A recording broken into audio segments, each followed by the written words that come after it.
सो दोस्तों, फाइनली हमारा integrated course RPSC, MPPSC और यूजीसी नेट दिसंबर 2023 के लिए स्टार्ट होने वाला है। तो ये पहला लेक्चर होने वाला है जिसमें हम लोग प्लेटो के बारे में पढ़ेंगे। इससे पहले कि आगे बढ़ें कोर्स में, बता दें अपना 12 से 30 जुलाई के बीच में क्या टाइम टेबल रहने वाला है। तो इसमें हम लोग वेस्टर्न पॉलिटिकल थॉट को कवर करेंगे और इंडियन पॉलिटिकल थॉट को कवर करेंगे। Western political thought basically UGC net का जो सिलेबस है उसके यूनिट सेकंड में आता है और Indian political thought UGC net के सिलेबस में यूनिट 3 में आता है। आरपीएससी के यूनिट 1 में पेपर 2 का पार्ट है ये, और पेपर 1 में यूनिट 1 में आता है इंडियन पॉलिटिकल थॉट।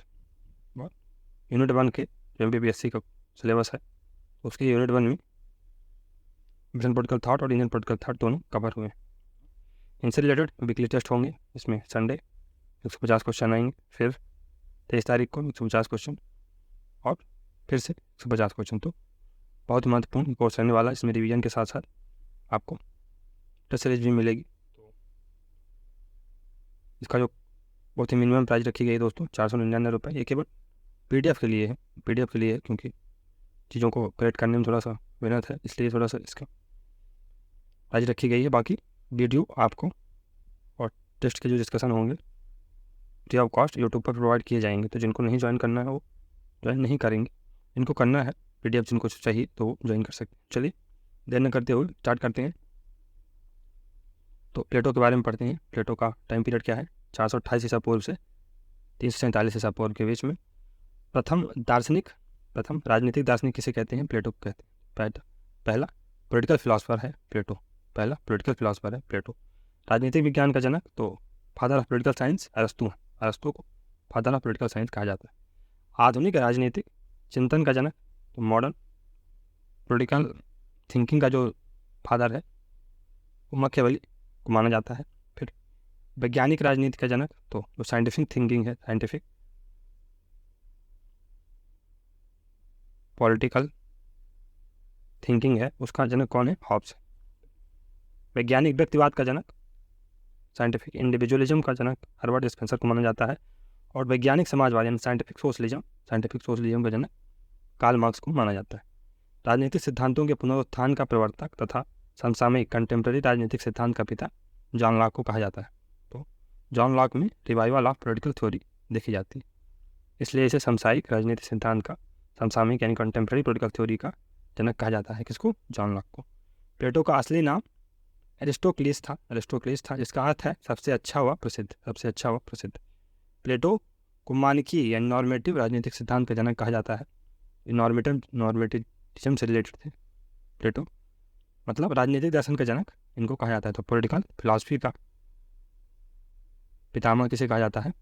प्लेटो को। प्लेटो को दार्शनिक या नैतिक आदर्शवाद यानी फिलोसफिकल आइडियलिज्म का संस्थापक माना जाता है, क्योंकि उसने इंद्रिय जनित भौतिक जगत से परे एक शाश्वत भौतिक सार्वभौमिक विश्व के लिए आइडिया को ज़्यादा वरीयता दी। तो प्लेटो है आइडिया को मैटर से ज़्यादा इंपॉर्टेंस देते हैं और इसलिए इन्हें फिलोसॉफिकल आइडियलिज्म का फादर कहा जाता है। जीवन परिचय थोड़ा सा देख लेते हैं। प्लेटो के अनुसार, मैं ईश्वर का धन्यवाद करता हूँ कि मैं असंस्कृत गैर यूनान के बजाय यूनान में जन्मा, दास की बजाय नागरिक रूप में, स्त्री की बजाय पुरुष के रूप में जन्मा, किंतु सबसे अधिक धन्यवाद मैं सुकरात के युग में जन्मा, इसलिए इस चीज़ के लिए देना चाहता हूँ। प्लेटो ईसा से 428 साल पहले एक अभिजात परिवार में पैदा हुआ। जब प्लेटो पैदा हुआ उस समय लोकतांत्रिक एथेंस, जहाँ प्लेटो का जन्म हुआ था, स्पार्टा के साथ भयंकर युद्ध में लगा हुआ था, जिसे पेलोपोनेशियन वार कहा जाता है। 28 वर्ष तक चली इस युद्ध में एथेंस का पतन हो गया था। युवावस्था में प्लेटो राजनीति में जाने की महत्वाकांक्षा रखता था, पर वह सुकरात का शिष्य बन गया। प्लेटो ने अपनी युवावस्था में 2 सफल सरकारें देखी। पहला 30 लोगों का शासन, रूल ऑफ 30, और उसके बाद लोकतांत्रिक सरकार। प्रथम शासन ने उसके गुरु सुकरात को युवाओं को पृष्ठभ्रष्ट करने के आरोप में फंसाया, जबकि लोकतंत्रवादियों ने अपवित्रता एवं अनैतिकता के अभियोग में जहर का प्याला दिया। इन घटनाओं ने युवा प्लेटो को राजनीति से विमुख कर दिया। सुकरात के मृत्युदंड, स्वसुरक्षा की चिंता एवं राजनीति से मोह भंग के कारण प्लेटो 11 साल तक इटली, सिसिली, मिस्र आदि स्थानों पर भटकता रहा। 388 ईसा पूर्व वह वापस एथेंस लौटा। एथेंस में उसने यूरोप के प्रथम विश्वविद्यालय के रूप में एकेडमी की स्थापना की। इसका नाम जाने माने यूनानी नायक एकेडमस के नाम पर रखा गया था। अकादमी के दरवाजे पर लिखा हुआ था, जिन लोगों को रेखागणित का ज्ञान नहीं है वो अंदर न आए। मेडिस मेडिस मेडिस एक जियोमेट्रोस आइसिटो। मेडिस एक जियोमेट्रोस आइसिटो, यानी जिन लोगों को रेखागणित का ज्ञान नहीं है वो अंदर न आए। दोस्त who don't have the knowledge of geometry do not come inside. क्यों, ऐसा क्यों बोलता है प्लेटो? क्योंकि प्लेटो का मानना था कि जो ज्योमेट्री है वो तर्क पर बेस्ड है, लॉजिक पर बेस्ड है, रीजन पर बेस्ड है, और जिसके पास रीजन नहीं है वो फिलॉसफी सीख नहीं सकता है। इसलिए अगर लोगों के पास रीजन रहेगा तो फिलॉसफी सीख सकते हैं, क्योंकि प्लेटो का जो मेथड था डायलेक्टिकल मेथड था, और डायलेक्टिक्स के लिए आपके पास रीजन होना चाहिए, आपके पास लॉजिक होना चाहिए, तभी आप संवाद कर सकते हैं। 367 ईसा पूर्व के आसपास, यानी अपनी पूर्णावस्था में, प्लेटो सिराक्यूज के नए शासक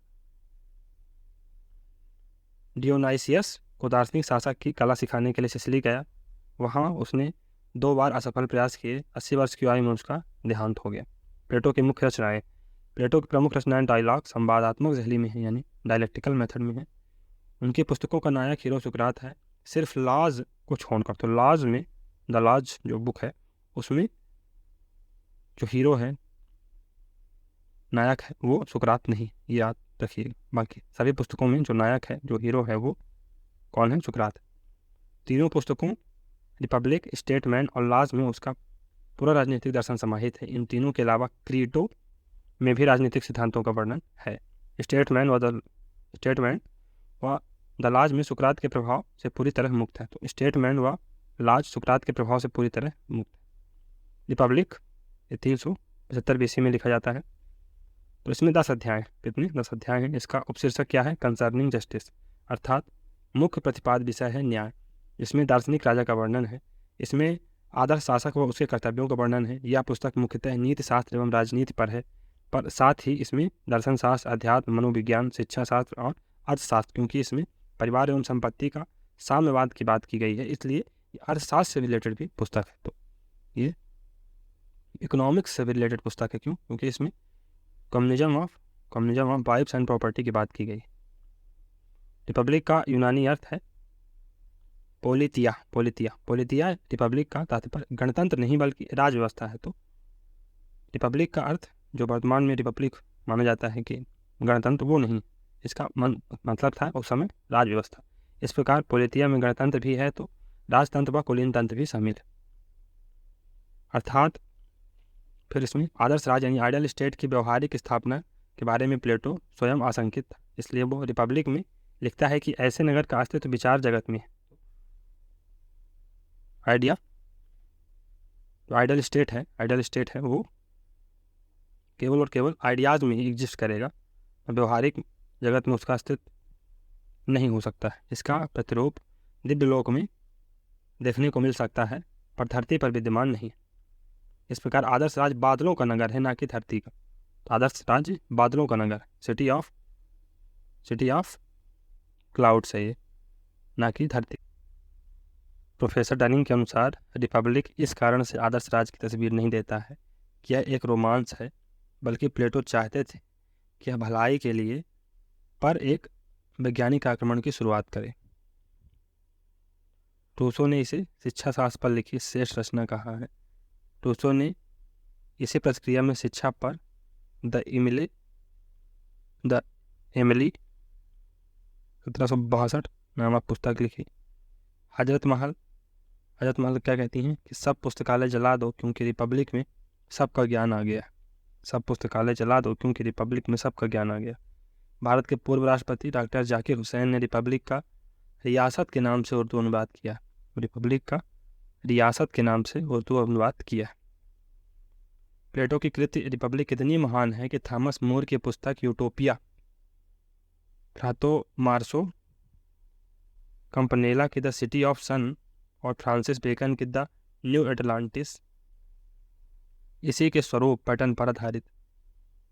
रिपब्लिक में 3 प्रकार के राज्य हैं जो उत्तरोत्तर चरणों में आदर्श राज्य का रूप लेंगे।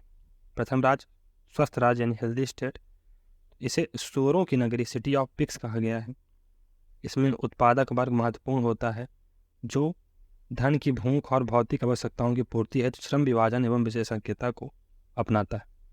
द्वितीय, विलास प्रिय राज्य यानी लग्जूरियस स्टेट।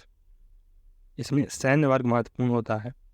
इसमें सैनिक गंध खोजी कुत्तों की तरह होते हैं जो धन का पता लगाते हैं, युद्ध करते हैं तथा अपनी सोफों एवं मेजों प्लेटों में मिठाई रूपी विलासिता की प्यास बुझाते हैं। तृतीय राज्य न्यायपूर्ण राज्य होगा, द जस्ट स्टेट होगा। अंत में आदर्श राज्य तैयार होता है जिसका मार्गदर्शन दार्शनिक राजा यानी फिलोसफर किंग करता है।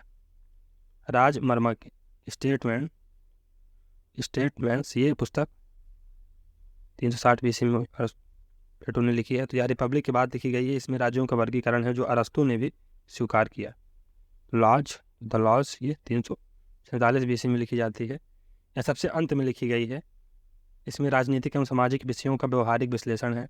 लॉज में शासी परिषद यानी नॉक्टर्नल काउंसिल का भी उल्लेख, नॉक्टर्नल काउंसिल का उल्लेख है। आगे चल के देखेंगे कि नॉक्टर्नल काउंसिल क्या होती थी विस्तृत रूप से।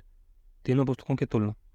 रिपब्लिक में राजा का मार्गदर्शन दार्शनिक राजा करता है। स्टेटमैन में एक मिश्रित राज्य है जो राजनयिकों द्वारा चलाया जाता है। लॉज में एक वास्तविक राज्य है जो नियमों एवं कानूनों द्वारा संचालित है। रिपब्लिक का राज्य आइडल या यूटोपिया काल्पनिक है। स्टेटमैन में संभावित राज्य है ना, बेस्ट पॉसिबल या प्रैक्टिकल स्टेट है। जबकि लॉज में वास्तविक यानी रियल स्टेट। रिपब्लिक के अनुसार शासक में बुद्धि, साहस, संयम, न्याय के सद्गुण हों। स्टेटमैन के अनुसार शासक को बुद्धिमान, पारंपरिक प्रथाओं तथा अलिखित दैवीय नियमों का जानकार होना चाहिए। जबकि लॉज के अनुसार शासक को लिखित नियमों एवं कानूनों का जानकार होना चाहिए। रिपब्लिक में शासक को गडरिये के तुल्य बताया गया है। जबकि स्टेटमैन में शासक को चिकित्सक, डॉक्टर स्टेटमेंट बताया गया है। द पायलट स्टेटमेंट बताया गया है तथा बुनकर द वीवर स्टेटमेंट की संज्ञा दी गई। अन्य पुस्तक अदर बुक कौन कौन सी हैं? द सिंपोजियम या प्लेटो की एक नाटकीय मज़ेदार पुस्तक है जिसमें प्रेम, इरास व सौंदर्य का वर्णन। मेनो, इसमें ज्ञान के स्वरूप की चर्चा की गई है। द अपोलॉजी में जो कि 399 BC में आती है। इसमें सुकरात पर लगे नास्तिकता और युवाओं को पथभ्रष्ट करने के आरोप एवं उनका बचाव है। सुकरात के मुकदमों का वर्णन है।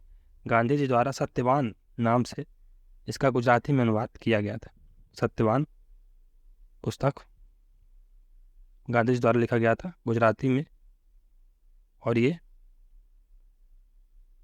अपोलॉजी पर बेस्ड थी, जो कि प्लेटो द्वारा लिखी गई थी पुस्तक। कब? 399 BC। अपोलॉजी में सुकरात के विरोधी अभियोक्ता अक्यूजर्स उस पर आरोप लगाते हैं तथा सुकरात उनका जवाब देता है। फायदों, इसमें सुकरात की मृत्यु का मार्मिक दृश्य है। साथ ही प्रत्यय का सिद्धांत, आत्मा एवं उसकी अनश्वरता की चर्चा की गई।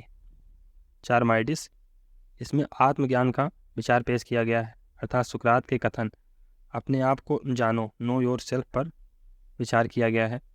क्रीटो, इसमें अपोलॉजी की तरह सुकरात के जीवन व मृत्यु का विचार विमर्श दिया हुआ है। पारामिनाइडिस, इस संवाद में प्लेटो ने अपने थ्योरी ऑफ आइडिया का पुनर्मूल्यांकन किया है। यह ज़्यादा व्यवहारिक वर्णन है। जॉर्जियास, ये 380 BC में लिखी गई। प्लेटो के पुस्तक के पात्र तो सिफिलस हैं, पॉलीमार्कस हैं, थ्रेसिमिकस हैं, ग्लूकॉन, एंडीमेट्स हैं। न्याय पर चर्चा करते हैं ये। चारमाइडिस आत्मज्ञान को परिभाषित करने का प्रयास करता है। लाइसिस मित्रता के संबंध में चर्चा करता है। लिच, ये साहस का अर्थ बताने का प्रश्न करता है। लिचज, प्लेटो के अध्ययन पद्धतियाँ, प्लेटोस स्टडी मेथड, तो निगमात्मक पद्धति यानी डिडक्टिव मेथड है। तो डिडक्टिव मेथड में हम जर्नल से स्पेसिफिक की तरफ बढ़ते हैं। तो इसे दार्शनिक पद्धति या कंक्लूसिव पद्धति भी कहा जाता है, निष्कर्षात्मक पद्धति भी कहा जाता है।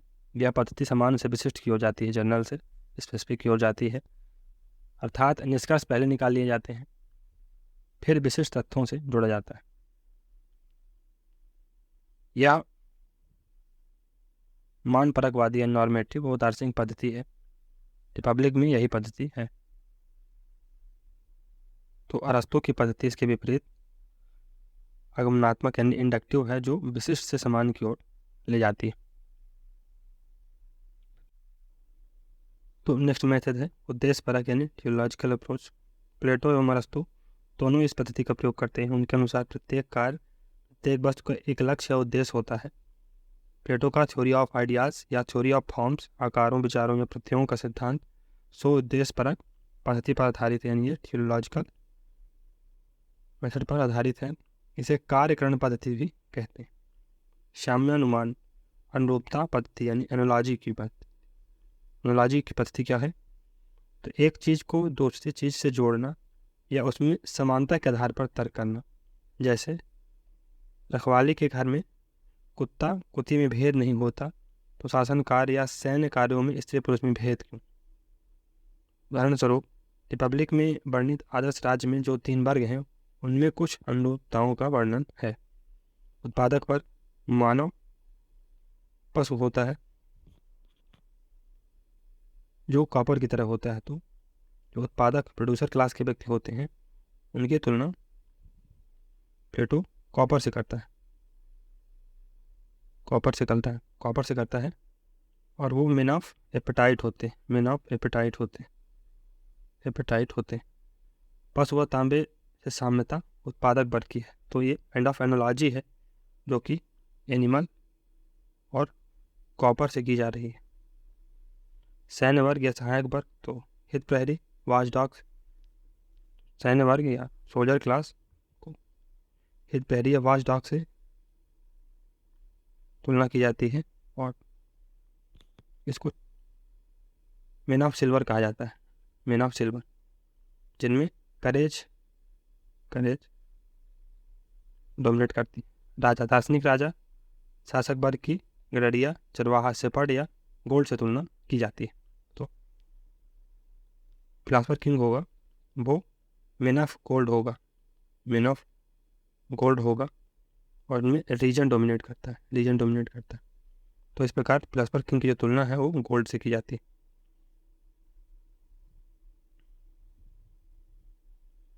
प्लेटो के दर्शन में उपलब्ध महत्वपूर्ण दृष्टांत व शब्द, तो गुफा का सिद्धांत है, थ्योरी ऑफ एलोगरी ऑफ केव्स या थ्योरी ऑफ केव्स।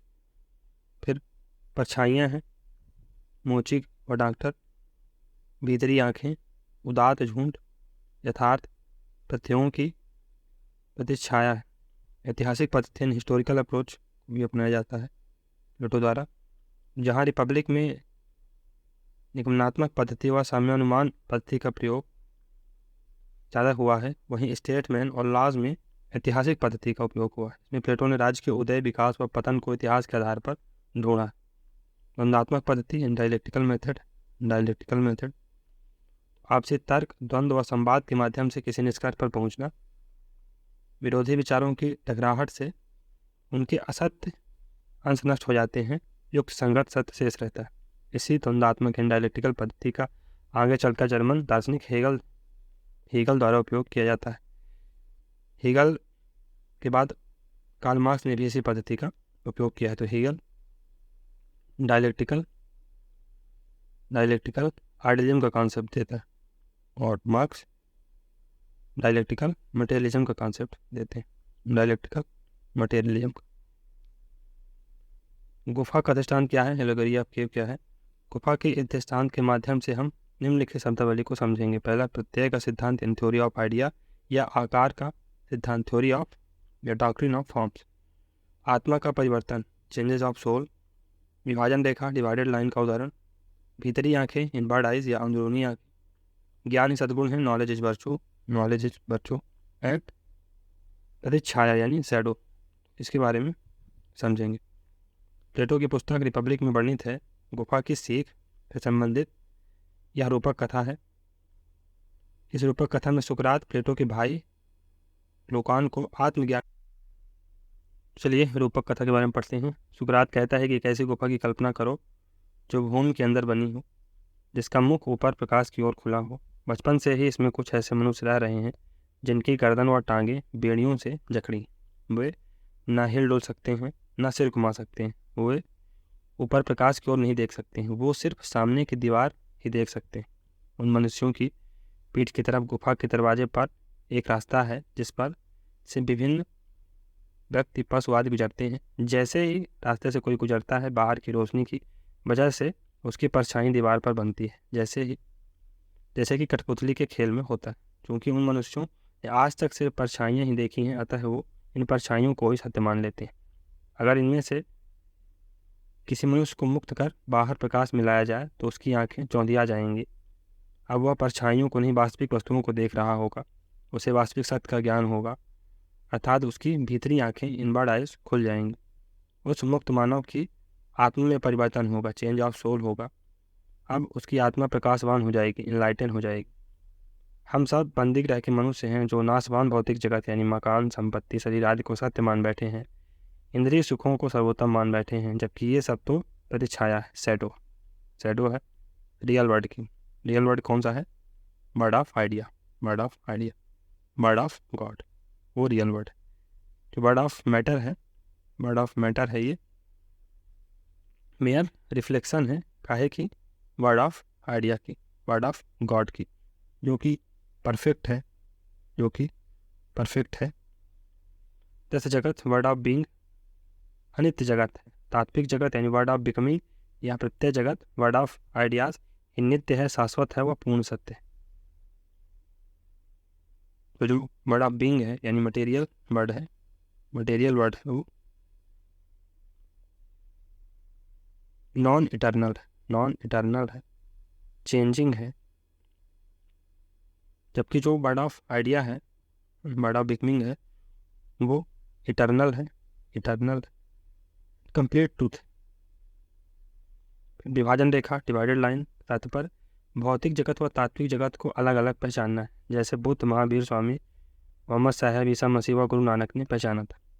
गुफा का दृष्टांत एलगरी ऑफ केव प्रत्यय के सिद्धांत थ्योरी ऑफ आइडिया को समझाने के लिए है। गुफा के दृष्टांत का सार यह है कि उत्पादक वर्ग गुफा में कैद मानव है, अतः शासन का कार्यभार ज्ञानवान दार्शनिक को संभालना चाहिए।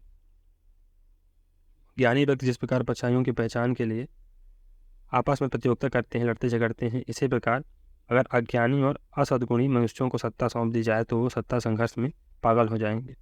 अतः सुकरात ग्लूकान से कहता है कि जिस राज्य में शासक अत्यंत सत्ता लोलुप होते हैं वहाँ का शासन सबसे उत्कृष्ट होता है।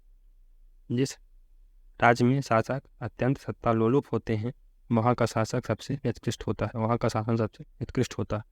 गुफा की सीख का ध्येय बुद्ध व महावीर पैदा करना नहीं, बल्कि राम व कृष्ण जैसे उत्तम दार्शनिक शासक पैदा करना। गुफा के अलावा प्लेटो ने डॉक्टर, मोची, नौचालक, शिल्पी आदि बहुत से सिद्धांत यानी एनालॉजीज का प्रयोग किया है। संरक्षक वर्ग की तुलना प्रहरी कुत्तों से की है, यानी जो मिलिट्री क्लास है, ऑक्सिलरी क्लास है, सेकंड क्लास है, उसकी तुलना प्रहरी यानी वॉच डॉग से की गई है, वॉच डॉग से की गई। सोल्जर क्लास की तुलना वॉच डॉग से की गई। प्लेटो का प्रत्यय आकार का सिद्धांत, थ्योरी ऑफ आइडियाज और फॉर्म्स। प्लेटो के दर्शन का आधार उसका प्रत्यय या विचार का सिद्धांत या आकारों का सिद्धांत है। इस सिद्धांत का आधार वाक्य सद्गुण ही ज्ञान है, ज्ञान ही सद्गुण। Virtue is knowledge and knowledge is virtue. आकार सिद्धांत को समझने के लिए प्लेटो ने विभाजित रेखा और गुफा की मनगढ़ंत कथा का प्रयोग किया है।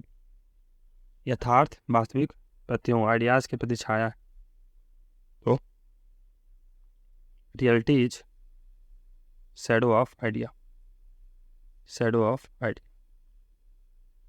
इस सिद्धांत को समझाने के लिए भारतीय दर्शन से तुलना आवश्यक है। प्लेटो के अनुसार विश्व में दो जगत होते हैं, कौन कौन से? एक विचार का या आकार का या प्रत्यय जगत वर्ड ऑफ आइडिया होता है, भारतीय दर्शन में इसे आत्मा कहा जाता है। भौतिक जगत तो मटेरियल जगत होता है, वर्ड ऑफ मैटर होता है। वसु जगत होता है यानी इह वर्ड होता है। एक परलोक होता है, एक इहलोक होता है, यानी शरीर या जड़ जगत। भौतिक जगत यह मिथ्या जगत है ना, वर्ड ऑफ माया है। जबकि आत्मा अजर, अमर और शाश्वत व सत्य। आत्मज्ञानी एवं सद्गुणी व्यक्ति के लिए इंद्रिय जगत प्रतीत या छाया मात्र है। जिस प्रकार छाया स्थायी नहीं होती, वह सूर्य की दिशा परिवर्तन के साथ बदलती रहती है तथा सूर्यास्त के साथ समाप्त हो जाती है, उसी प्रकार वस्तु या भौतिक जगत परिवर्तनशील व नाशवान है। मानव जो कि भौतिक पदार्थ है नाशवान व क्षरणशील है, जबकि मानवता जो कि एक विचार है, आइडियाज़ है, कभी नहीं मरता। तो एक मनुष्य मर सकता है, एक मानव मर सकता है, एक ह्यूमन मर सकता है, लेकिन मानवता, ह्यूमैनिटी जो कि एक आइडिया है, वो कभी नहीं मरेगी। आप गांधी को मार सकते हैं, गांधी को मार सकते हैं, लेकिन गांधीवाद जो कि एक विचारधारा है, गांधीवाद जो कि एक विचारधारा है को कभी नहीं मारा जा सकता। आप अम्बेडकर को मार सकते हैं, लेकिन अम्बेडकरवाद जो एक विचारधारा बन चुका है आज के डेट में, उसको मारना कठिन है। प्लेटो गुफा के सिद्धांत में बताते हैं कि यथार्थ यानी इंद्रियानुभूत वाला जगत छाया मात्र है। जब भीतरी आंखें यानी इनवर्ड आइज खुलेंगी, अर्थात आत्मा का वास्तविक ज्ञान प्राप्त होगा, तो भौतिक पदार्थ हमें झूठे व अस्थायी प्रतीत होंगे। प्लेटो के अनुसार ज्ञान ही सत्गुण, नॉलेज इज वर्चू, यानी नॉलेज ही धर्म, जबकि अज्ञान अधर्म है। अज्ञान के कारण ही हम इंद्रिय सुखों में उलझे रहते हैं, खाते पीते व मुटियाते रहते हैं, संतानोत्पत्ति करते रहते हैं, एक दूसरे को लातों व सींगों से मारते रहते हैं। क्यों? क्योंकि हम अज्ञानी बने हुए हैं, अज्ञानी बने हुए हैं। हमें आत्मज्ञान का हमारे अंदर अभाव। संक्षेप में प्लेटो का प्रत्यय सिद्धांत ज्ञान सिद्धांत पर आधारित है। ज्ञान ही सद्गुण व सद्गुण ही ज्ञान है। Knowledge is virtue and virtue is knowledge. विशेष सामान्य का प्रतिबिंब मात्र है, यानी रियलिटी है, रियलिटी है, reality shadow of idea only. विचार प्रत्यय समुच्चय संसार का मूल तत्व है। भौतिक दुनिया जिसे हम वास्तविक मान बैठे हैं वह विचारों की परछाई मात्र है। विचार आइडियाज स्थायी होता है, पर उसकी परछाई सदैव बदलती रहती है। ज्ञान सद्गुण सत्य धारणा नहीं, वास्तविकता है। ज्ञान वह नहीं है जो हमें प्रत्यक्ष दिखाई दे रहा है, ज्ञान तो इन सबसे परे है, क्योंकि जो हमें दिखाई देता है वह हमेशा सत्य नहीं होता, जबकि ज्ञान तो सत्य है। जो दिखाई देता है वह आकार नहीं है, बल्कि फॉर्म का एक स्वरूप मात्र है। ज्ञान विचार को बदल सकता है और इसे प्राप्त किया जा सकता है। तात्पर्य ज्ञान व सद्गुण प्राप्त किए जा सकते हैं, जैसे कि महात्मा बुद्ध को प्राप्त हुए। प्लेटो के इस दर्शन का मूल मंतव्य दार्शनिक राजा यानी फिलोसफर किंग की सत्ता की स्थापना करना। अतः वह कहता है कि जब तक दार्शनिक राजा न बने या राजा दार्शनिक न बने, तब तक विश्व में शांति स्थापित नहीं हो सकती। जब तक दार्शनिक राजा ना बने या राजा दार्शनिक ना बने। तो ये प्लेटो का बहुत ही महत्वपूर्ण सिद्धांत है, बहुत ही महत्वपूर्ण कथन है कि जब तक दार्शनिक राजा ना बने या राजा दार्शनिक ना बने, तब तक विश्व में शांति स्थापित नहीं होगी। until philosopher become the king, until philosopher become the king and king become philosophers, there is no end to the predicament of the state। प्लेटो ने अपने इस दर्शन द्वारा ग्रीक यूनानी दर्शन को चरम पर पहुंचा दिया, अतः उसे पूर्ण ग्रीक, कंप्लीट ग्रीक कहा जाता है। प्लेटो पर सुकरात का प्रभाव। प्लेटो में सुकरात पुनः जीवित हो गया है, ऐसा कौन कहते हैं? ऐसा मैक्सी का मानना है। प्लेटो में सुकरात पुनः जीवित हो गया। सद्गुण व ज्ञान की अभेदता। तो भारतीय दर्शन में धर्म के तुल्य है ये सद्गुण, भारतीय दर्शन में धर्म के तुल्य है। सद्गुण को यूनानी भाषा में अरैती कहते हैं, जिसका तात्पर्य अच्छाई या उत्कृष्टता। सद्गुण के स्वरूप। प्लेटो विभाजन में सुकरात के बजाय पाइथागोरस ज़्यादा प्रभावित है। सद्गुण के स्वरूप। तो जीवात्म के 3 अंग हैं, बुद्धि, संकल्प, वेदना या इच्छा। तीनों अंगों के सद्गुण। तो बुद्धि का सद्गुण है ज्ञान, संकल्प का साहस और वेदना, इच्छा का संयम। तीनों वर्ग जातियाँ। ज्ञान जिसके पास रीजन होता है, जिसके पास नॉलेज होता है, इंटेलेक्ट होता है, वो शासक बनता है। जिसके पास साहस होता है, करेज होता है, वो सैनिक बनता है। और जिसके पास संयम होता है वो उत्पादक वर्ग यानी प्रोड्यूसर क्लास बनता है। फिर तुलना। शासक की तुलना मैन ऑफ गोल्ड से की गई है, मैन ऑफ गोल्ड से। सैनिक की तुलना मैन ऑफ सिल्वर से, और जो प्रोड्यूसर क्लास है उसकी मैन ऑफ कॉपर से की गई है। तीनों सद्गुण के योग से चौथा व सर्वोच्च सद्गुण बनता है, जिसे न्याय कहते हैं, जस्टिस कहा जाता है। शासन एक कला है, तो गवर्नेंस इज एन आर्ट। ज्ञान और सद्गुण की तरह यह भी प्राप्य है, अर्थात शासन कला सीखी जा सकती है। जिस प्रकार डॉक्टर, नौचालक, यहाँ तक कि मोची के कार्य के लिए भी विशेषज्ञता की आवश्यकता होती है, उसी प्रकार शासन का ज्ञान रखने वाला दार्शनिक ही राजा बने। जनता बीमार है, अतः हमें डॉक्टर, स्वामियों, शासकों का इलाज करना चाहिए। ऐसा कौन बोलते हैं? सुकरात। जनता बीमार है, अतः हमें डॉक्टर, स्वामियों, शासकों का इलाज करना चाहिए। कार्यकरण संबंध यानी टियोलॉजिकल मेथड, तो उद्देश्य परकता का यह सिद्धांत भी सुकरात से प्रभावित है। प्लेटो पर अन्य विद्वानों का प्रभाव, तो पाइथागोरस, प्लेटो ने इससे गणित का महत्व, मानव आत्मा की अमरता, लैंगिक समानता, जेंडर इक्वालिटी व दार्शनिक शासक यानी फिलोसफर किंग का विचार लिया है। पाइथागोरस ने राज्य में 3 वर्ग बताए हैं: बुद्धि प्रेमी, सम्मान प्रेमी और धन प्रेमी। यह वर्गीकरण प्लेटो ने स्वीकार कर लिया है। पाइथागोरियन स्कूल के समान एकेडमी में भी महिलाओं के प्रवेश की इजाज़त थी। हेराक्लिटस और पारामिनाइडिस, प्लेटो की थ्योरी ऑफ आइडिया, प्रत्ययों के सिद्धांत पर इन दोनों का प्रभाव। प्लेटो का न्याय सिद्धांत, plateaus theory of justice. Republic का मुख्य विषय ही न्याय है। रिपब्लिक का उपशीर्षक कंसर्निंग जस्टिस है। इस न्याय में नैतिकता है, न कि वैधता। प्लेटो के अनुसार न्याय, राइटियसनेस, नैतिकता मनुष्य के टीलियोस का वह पहलू है जो व्यक्ति की मित्रता और भौतिक वस्तुओं की आवश्यकताओं को एक दूसरे से जोड़कर दोनों को ही फॉर्म ऑफ द गुड के अधीन बनाकर प्रस्तुत करता है। न्याय का ग्रीक पर्याय डिकायोजनीय या डिकायोसून, यह न्याय से ज़्यादा व्यापक है। डिकायोसून का अर्थ है न्यायोचित, नीतिपरायण या नैतिकता, spirit of righteousness and justice. Plato का अपना न्याय सिद्धांत देने से पहले निम्नलिखित पूर्व प्रचलित मतों का खंडन किया। कौन कौन से? अर्थात सर्वप्रथम वह सोफिस्टों द्वारा प्रदत्त न्याय सिद्धांत का खंडन करता है। थ्रेसिमेकस एक प्रसिद्ध सोफिस्ट था। फिर अपने न्याय सिद्धांत की स्थापना करता है। सोफिस्ट कौन थे? तो 500 ईसा पूर्व जब एथेंस में लोकतंत्र का उत्कृष्ट हुआ तो लोकतंत्र का उत्कर्ष हुआ तो वहाँ विचार स्वतंत्रता आई। इस विचार स्वतंत्रता के कारण वहाँ सोफिस्ट विचारक पैदा हुए। सोफिस्ट भ्रमणशील शिक्षक थे, यानी ये ट्रैवलिंग टीचर्स थे। इन्हें आधे पत्रकार, आधे प्रोफेसर व विचारक कहा जाता था। ये गैर यूनानी थे, यानी ये नॉन ग्रीक्स थे।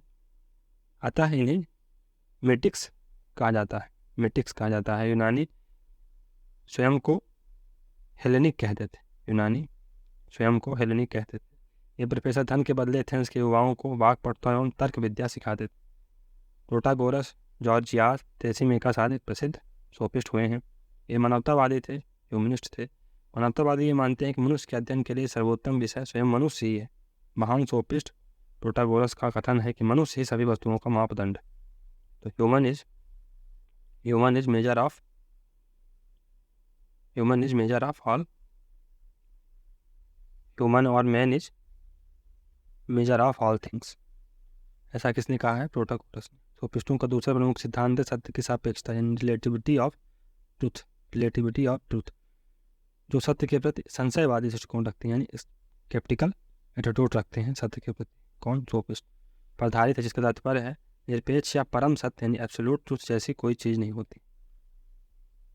अर्थात कोई भी सिद्धांत, अवधारणा, नियम या विचार हर देश, काल तथा स्थिति में सर्वमान्य नहीं हो सकता है। जैसा कि प्लेटो ने न्याय व दार्शनिक शासक के विचार को निरपेक्ष व अंतिम सत्य माना है, पर सोफिस्ट इसे नहीं मानते हैं। सोफिस्टों के अनुसार सत्य या शुभ, ट्रूथ और गुड के बारे में विश्वस्त ज्ञान प्राप्त नहीं किया जा सकता। यही संशयवाद है। जबकि सुकरात प्लेटोवाद का मानना था कि द्वंद्वात्मक पद्धति से हम विश्वसनीय सत्य, यानी यूनिवर्सल या सार्वभौमिक विश्वजनीय सत्य, यूनिवर्सल ट्रूथ को व परम सत्य को, एब्सोल्यूट ट्रूथ को जान सकते हैं।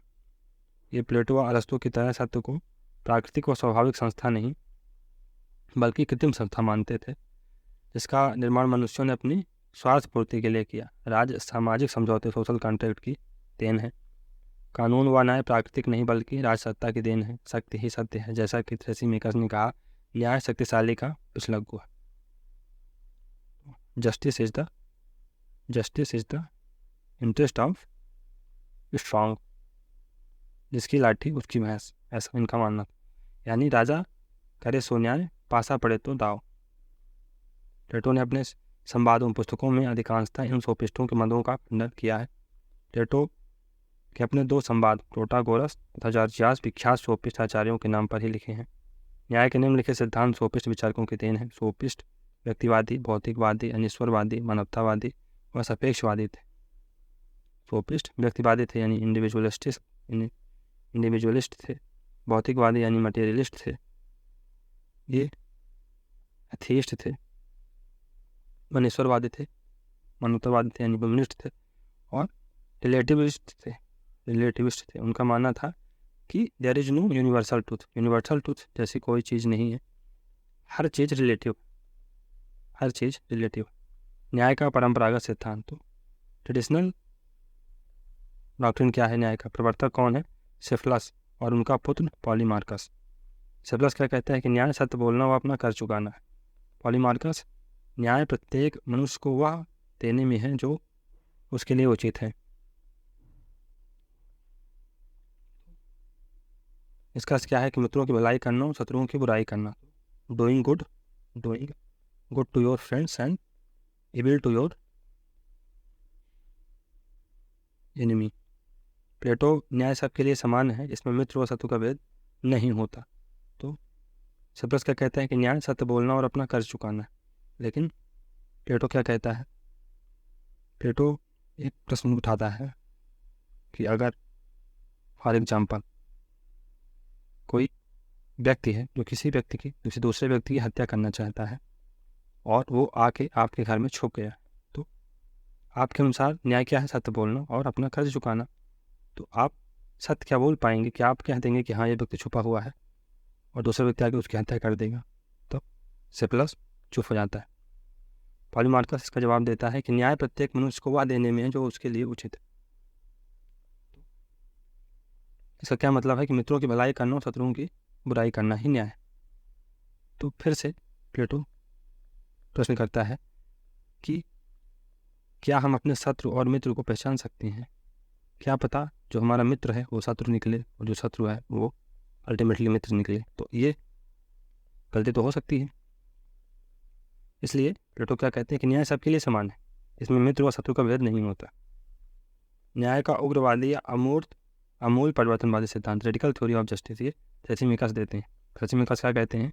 शक्तिशाली का हित ही न्याय है, interest of its strong is what justice is. मतलब जिसकी लाठी उसकी भैंस, might is right, Karl Marx के सामने है इसका। फोस्टर के अनुसार, फोस्टर एक विचारक, उनके अनुसार थ्रेसिमिकस का न्याय का यह सिद्धांत मार्क्स के दर्शन के अंतर्गत पुनर्जीवित हुआ है। थ्रेसिमिकस का न्याय का यह सिद्धांत मार्क्स के दर्शन के अंतर्गत पुनर्जीवित हुआ, ऐसा फोस्टर बोलते हैं। अन्याय न्याय से अच्छा है, अन्याय न्याय से अच्छा है, शासक का हित ही न्याय है। शक्तिशाली कानून बनाता है, कमजोर प्रजा उसका दंड के भय से पालन करती है। न्याय का यथार्थवादी सिद्धांत, ये एक ग्लूकॉन और एंडीमेंट्स देते हैं, एंडीमेंट्स देता है, ये प्लेटो के भाई है। न्याय का यथार्थवादी सिद्धांत ग्लूकॉन और एडिमेंट्स देते हैं, ये प्लेटो के भाई हैं। न्याय भय का शिशु है तथा कमजोरों की आवश्यकता है। ये क्या बोलते हैं कि justice is interest of weak, ये कमजोरों की आवश्यकता है, और न्याय भय का शिशु है। हॉब्स से साम्य है इसका। इन दोनों का तर्क है कि व्यक्ति अपनी इच्छा से न्यायपूर्ण नहीं होते बल्कि आवश्यकता के कारण होते हैं। हॉब्स के सामाजिक समझौते का कारण भी मृत्यु का भय तथा जीवन रक्षा की आवश्यकता थी। तो प्रिजर्वेशन ऑफ लाइफ ये महत्वपूर्ण रीजन बनता है जिससे लोग सोशल कॉन्ट्रैक्ट के लिए एग्री होते हैं, ऐसा हॉब्स का मानना था। उपरोक्त तीनों सिद्धांत न्याय को बाह्य, व्यक्तिगत, कृत्रिम व परिवर्तनशील वस्तु मानते हैं, जबकि प्लेटो के अनुसार न्याय आत्मा के अंदर ही मौजूद है। न्याय व्यक्तिगत नहीं, एक सार्वभौमिक नैतिक अवधारणा है। प्लेटो न्याय मानवीय आत्मा का गुण व मन की आदत है, न्याय मानवीय सद्गुण, ऐसा प्लेटो का मानना था। तीनों वर्गों व तीनों आत्माओं का सिद्धांत, theory of 3 classes and 3 souls. तो प्लेटो ने यह सिद्धांत पाइथागोरस से लिया है। किससे लिया है? पाइथागोरस से लिया है। इस सिद्धांत के अनुसार मानव की आत्मा में 3 सद्गुण होते हैं जिनसे 3 वर्ग बनते हैं, सद्गुण, वर्चू और क्लास। तो विवेक यानी बुद्धि या विजडम जिसके पास होती है वो शासक या फिलासफर किंग बनता है। साहस, करेज होता है वो सैनिक बनता है, सहायक ऑक्सिलरीज बनता है, और ये मैन ऑफ सिल्वर होते हैं। शासक यानी फिलासफर किंग ये मैन ऑफ गोल्ड होते हैं, और संयम टेम्परेंस जिनमें होती है प्रोड्यूसर क्लास बनता है, और ये मैन ऑफ कॉपर होते हैं, और इन्हें मैन ऑफ एपेटाइट भी कहा जाता है। इनके अंदर भूख ज़्यादा प्रभावशाली होती है। शासक वर्ग व सैनिक वर्ग, सहायक वर्ग को सम्मिलित रूप में संरक्षक गार्डियन क्लास कहा जाता है। तो शासक वर्ग यानी फिलासफर किंग प्लस जो सैनिक वर्ग है, सोल्जर क्लास है, उसे सम्मिलित रूप से क्या कहते हैं? गार्जियन क्लास, संरक्षक क्लास। रसेल क्या कहते हैं? रसेल ने संरक्षक वर्ग की तुलना उस छोटे से दल से की है जिसे रूस ने 1917 में सत्ता पर कब्जा किया। रसेल ने संरक्षक वर्ग की तुलना उस छोटे से दल से की है जिसने रूस में 1917 में कब्जा किया। न्याय चौथा अंतिम व सर्वोच्च गुण है, यह इन सबको जोड़ता है। इसलिए सेवाइन कहता है कि न्याय एक बंधन है जो समाज को एक साथ बांध कर रखता है। न्याय एक बंधन है जो समाज को एक साथ बांध कर रखता है। एम बी फॉस्टर इस जुड़ने की प्रवृत्ति को रचनात्मक प्रकल्प मूलक सिद्धांत यानी आर्किटेक्टोनिक थ्योरी कहते हैं। एम बी फॉस्टर इस जोड़ने की प्रवृत्ति को। इस प्रकार 4 सद्गुण हैं। कौन कौन से? विवेक, साहस, संयम और न्याय। जिस व्यक्ति में इनमें से जितना कोई सद्गुण होगा वह उतना ही अच्छा होगा, और उसमें ये सभी गुण होंगे, और जिसमें ये सभी गुण होंगे वह पूरी तरह अच्छा आदमी होगा। प्रत्येक विवेक प्रथम, साहस द्वितीय और संयम तृतीय तथा न्याय चतुर्थ सद्गुण। विवेक यानी रीजन पहला, साहस यानी करेज दूसरा, संयम यानी टेम्परेंस थर्ड, और न्याय जस्टिस चौथा सद्गुण है। न्याय का अर्थ है विशेषज्ञता या उत्कृष्टता, तो स्पेशलाइजेशन या उत्कृष्टता, एक्सपर्टाइज। फॉर एग्जाम्पल कोई सोल्जर है तो उसको अपनी करेज के गुण पर या अपनी जो स्किल्स हैं उस पर पूरी तरह से स्पेशलाइजेशन होना चाहिए। फॉर एग्जांपल कोई प्रोड्यूसर है, कोई किसान है, तो उसको अपनी जो एग्रीकल्चर की स्किल है उस पर मास्टर होना चाहिए, स्पेशलाइजेशन होना चाहिए। एक व्यक्ति, एक कर्तव्य, एक वर्ग, एक कार्य के रूप में न्याय, तो one person one duty, one man one duty, एक व्यक्ति की एक ड्यूटी होगी, और वन क्लास वन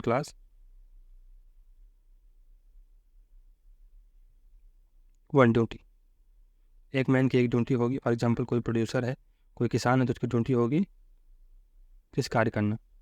कोई क्लास है, फॉर एग्जांपल फिलोसफर क्लास है, उसका काम क्या होगा? रीजनिंग करना।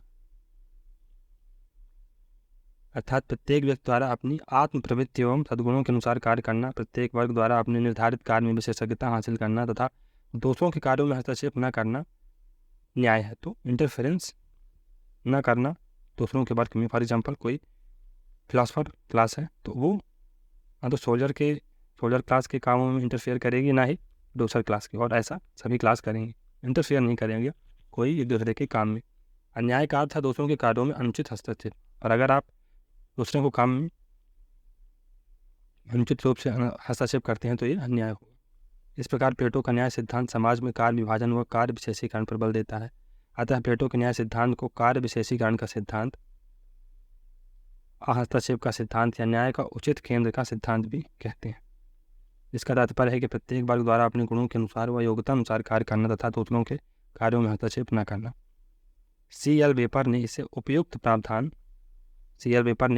प्रावधान, उत्पादक वर्ग, उपयुक्त संरक्षक सैनिक वर्ग, उपयुक्त नेतृत्व दार्शनिक राजा का नाम दिया है। सामुदायिक विचारक यानी कम्युनिटेरियन थिंकर, समुदायवादी विचारक हैं ये। कम्युनिटेरियन थिंकर कौन?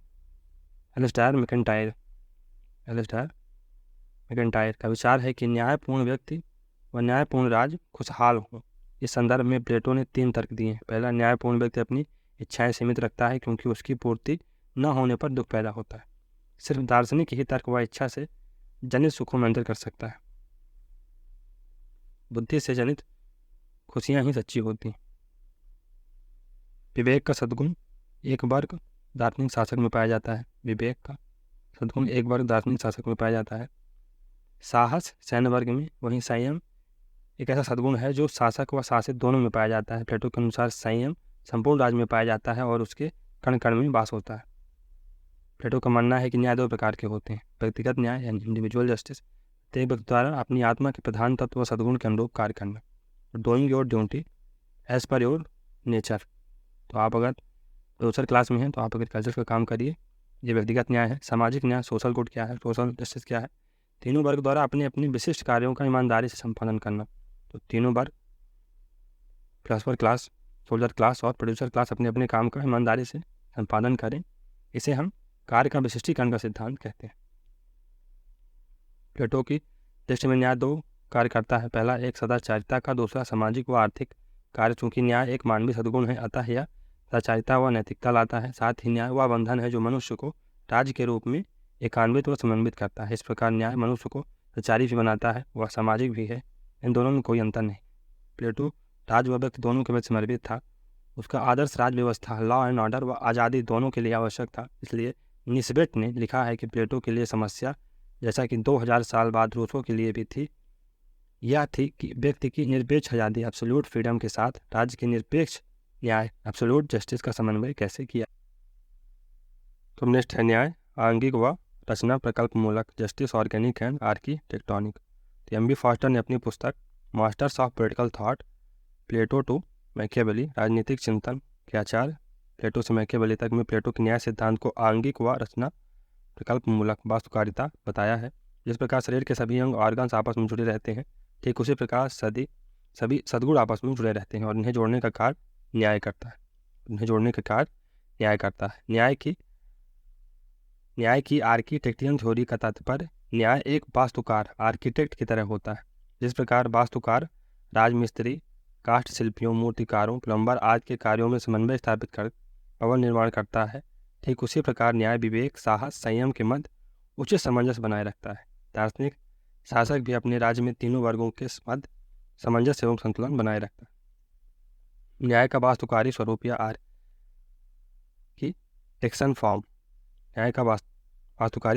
आर्किटेक्शन फॉर्म तो संयम की मांग करता है।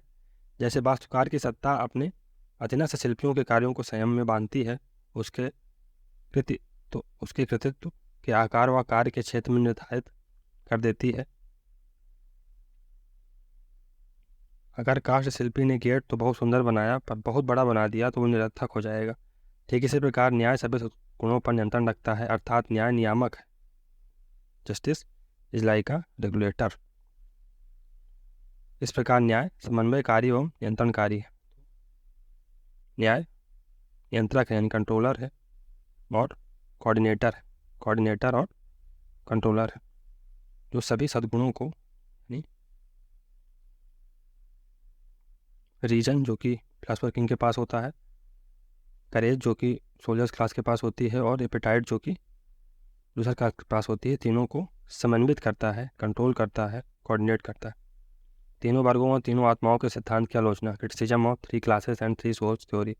अम्बेडकर ने प्लेटो के 3 वर्गों और 3 आत्माओं, 3 क्लासेस एंड 3 सोल्स थ्योरी की आलोचना की है, क्योंकि प्लेटो के 3 वर्गों में समाज का जो वर्गीकरण किया है वह भारतीय समाज में उपस्थित वर्ण व्यवस्था व जाति व्यवस्था की तरह श्रेणीबद्धता, ऊंच नीच व शोषण को बढ़ावा देता है। सिवाइन ने भी यही लिखा है। प्लेटो का वर्गीकरण प्राचीन भारत के कठोर जातीय वर्गीकरण से मिलता जुलता है, लेकिन प्लेटो में वर्ग जातियाँ नहीं थीं, क्योंकि उनकी सदस्यता उत्तराधिकार में नहीं मिलती थी। राज्य के उत्तरोत्तर चरण, पहला है स्वस्थ राज्य या आदिम राज्य या मूल राज्य, हेल्दी स्टेट। क्लॉकोन इस आदिम राज्य को सूरों का नगर यानी सिटी ऑफ पिग्स इसलिए कहता है क्योंकि ऐसे समाज में केवल आर्थिक संबंधों की ही स्थापना हुई है। लोग केवल अपनी भौतिक आवश्यकताओं की पूर्ति के लिए समन्वित हुए हैं। यह राज्य स्वस्थ तो होगा पर पर्याप्त नहीं। यह राजनीतिक समाज नहीं है, क्योंकि इसमें कोई ऐसा वर्ग विद्यमान नहीं है जो समूचे समाज के सामान्य हित व कल्याण को समझता हो। इसमें तो सभी पशुओं की तरह सिर्फ अपना अपना हित और स्वार्थ समझते हैं। हेल्दी स्टेट या आदिम राज्य या मूल राज्य या स्वास्थ्य राज्य। विलासितापूर्ण राज्य यानी लग्जूरियस स्टेट, मानव की भौतिक आवश्यकताओं व रुचियों का जब विस्तार होगा तो विलासिता पनपेगी। विलासिताओं की पूर्ति के लिए फिर युद्ध होंगे, क्योंकि इच्छाएं अपार होंगी लेकिन संसाधन सीमित। इन इच्छाओं की पूर्ति के लिए विलासितापूर्ण राज्य पैदा होगा। यह राज्य अस्वस्थ राज्य है। न्यायपूर्ण राज्य या श्रेणी मूलक राज्य तो जस्ट स्टेट। प्रथम नगर यानी आदिम राज्य, ग्लाउकन सूरों का नगर कहते हैं, एक राजनीतिक समाज नहीं है, क्योंकि इसमें भांति भांति का उत्पादन करने वाले ऐसे लोग हैं जो सिर्फ अपना स्वार्थ जानते हैं। ऐसा संगठन जो सहज स्वाभाविक प्रकृति की देन है। पशु पक्षियों और कीट पतंगों के समुदायों में भी ऐसे संगठन पाए जाते हैं। पशु पक्षियों का समाज तो होता है पर राजनीतिक समाज नहीं होता है। राजनीतिक समाज आदर्श न्यायपूर्ण राज्य है तब पैदा होता है जब सहज प्रवृत्ति की जगह तर्क बुद्धि संपन्न मानव दार्शनिक शासक द्वारा सुउद्देश्य नियंत्रण एवं व्यवस्था की स्थापना की जाती है, जहाँ एक ऐसा वर्ग है जो संपूर्ण समाज का सामान्य हित समझता हो। आदिम राज्य बाद में इच्छाओं की अपरिमितता की वजह से विलासितापूर्ण राज्य में बदल जाता है। विलासिताओं की पूर्ति के लिए युद्ध होते हैं। प्लेटो को ऐसे राज्य भी पसंद नहीं है। सबसे अंत में न्यायपूर्ण राज्य पैदा होता है, जिसे श्रेणी मूलक राज्य कहते हैं, जिसमें युद्धों से रक्षा के लिए सैनिक वर्ग सहायक समर्थक पैदा होता है तथा शासन कार्यों के लिए दार्शनिक वर्ग या संरक्षक वर्ग यानी प्रोटेक्टिव क्लास होती है या गार्जियन क्लास होती है, जो शासक और सैनिकों से मिलकर बनती है। समूचे समाज के संगठन की देखरेख करता है। इसमें 3 श्रेणियां होती हैं, शासक, सैनिक और उत्पादक। यही वास्तविक राजनीतिक समाज है, यही पूर्ण राज है, कंप्लीट स्टेट। इस प्रकार राजनीतिक समाज व श्रेणी मूलक राज्य का सार तत्व है शासन कार्यों का सूत्रपात्र। प्लेटो का मानना है कि शासन सत्ता एक विशिष्ट वर्ग संरक्षक के जिम्मे होनी चाहिए, क्योंकि प्रकृति ने यह क्षमता कुछ गिनती के लोगों तक ही सीमित रखी है। एमी फॉस्टर के अनुसार प्लेटो के इस सिद्धांत में दो परस्पर भिन्न तत्व देखने को मिलते हैं। कौन कौन से? कि शासन कार्य राजनीति राज्य का सार तत्व है। मार्क्सवादी इसके विपरीत आर्थिक तत्व को सार तत्व मानते हैं। यह दूसरा क्या है? यह राज्य कार्य के भीतर एक विशिष्ट वर्ग के पास रहना चाहिए। आधुनिक लोकतंत्रवादी इस द्वितीय सिद्धांत का समानता के आधार पर खंडन करते हैं, क्योंकि शासन कार्य संभालने का सभी नागरिकों को समान अधिकार होना चाहिए, जबकि मार्क्सवादी सर्वहारा वर्ग का अधिनायकवाद के आधार पर द्वितीय सिद्धांत का समर्थन करते हैं। मार्क्सवादी संरक्षकों के निष्कासन की मांग करता है, जबकि लोकतंत्रवादी यह चाहता है कि सभी नागरिक संरक्षक बन जाएं। फॉस्टर का मानना है मार्क्सवादी संरक्षकों के निष्कासन की मांग करता है, जबकि लोकतंत्रवादी यह चाहता है कि सभी नागरिक संरक्षक बन जाएं। प्लेटो के आदिम राज्य में जहाँ सभी व्यक्ति समान हैं, वहीं उनके न्यायपूर्ण श्रेणी मूलक आदर्श राज्य में विषमता पाई जाती है। इसका कारण यह है कि प्लेटो की दृढ़ मानता है कि लोग जिस प्रकार भिन्न भिन्न कार्यों चित्रकला, मोची, बढ़ईगिरी आदि में निपुण होते हैं, उसी प्रकार सद्गुण अर्जित करने की क्षमता भी उनमें भिन्न भिन्न प्रकार की होती है। इस राज्य में संरक्षक वर्ग यानी शासक वर्ग और सैनिक वर्ग ही नागरिक होंगे, उत्पादक वर्ग नहीं। आइडियल स्टेट आदर्श राज्य। रिपब्लिक में वर्णित आदर्श राज्य दार्शनिक राजा द्वारा शासित होगा, जहाँ प्रत्येक वर्ग अपना निर्धारित कार्य ईमानदारी से और योग्यता अनुसार करेंगे। न्याय आदर्श राज्य की आधारशिला होगी। Justice will be the backbone of ideal state. न्याय की प्राप्ति के 2 साधन होंगे, शिक्षा और साम्यवाद। शिक्षा यह न्याय और सद्गुण प्राप्ति का सकारात्मक व आध्यात्मिक साधन है। शिक्षा अंदरूनी आंखें खोलता है, यानी ये इंटरनल विजन को हमारे इनलाइटन करता है। साम्यवाद यह नकारात्मक व भौतिक साधन है, अर्थात मानसिक रोग का मानसिक इलाज है शिक्षा, जबकि भौतिक व बाह्य निदान है साम्यवाद। साम्यवाद क्या है? ये नकारात्मक व भौतिक साधन है, कि शिक्षा क्या है? न्याय सद्गुण प्राप्ति का सकारात्मक और आध्यात्मिक साधन है। मतलब अगर मानसिक रोग का मानसिक इलाज क्या है? शिक्षा है, जबकि भौतिक या बाह्य निदान है साम्यवाद। इसलिए अरस्तु प्लेटो के संपत्ति के साम्यवाद की आलोचना में कहता है कि प्लेटो का साम्यवाद आध्यात्मिक बुराइयों का भौतिक निदान है, जबकि नैतिक रुग्णता के लिए नैतिक औषधियाँ शिक्षा ही पर्याप्त है। टोटल का क्या क्रिटिसिज्म है कि medicine should not be worst then disease. Medicine should not be worst then disease. Medicine जो है डिजीज से ज़्यादा हानिकारक या ज़्यादा कड़वी नहीं होनी चाहिए।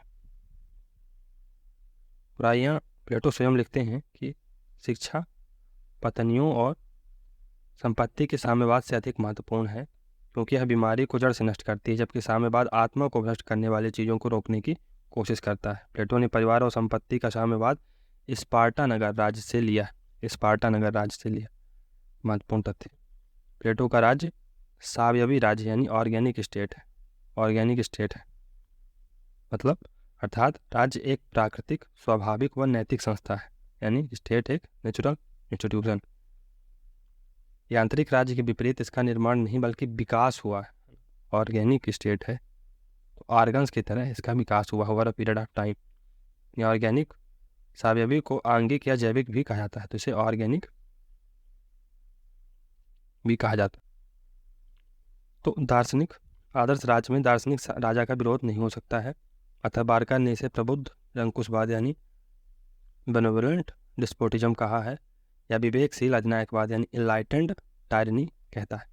राज्य व्यक्ति का बृहद रूप है प्लेटो। प्लेटो क्या कहते हैं कि state is individual writ large, यानी स्टेट राज्य का ही बृहद रूप है। राज्य का निर्माण आक या सहतूत के वृक्षों से नहीं बल्कि उसमें रहने वाले व्यक्तियों के चरित्र से होता है। तो state does not come out of oak, state does not come out of oak, rather it is formed by the character of the people living in the state. ये प्लेटो का मानना था। लोकतंत्र की आलोचना।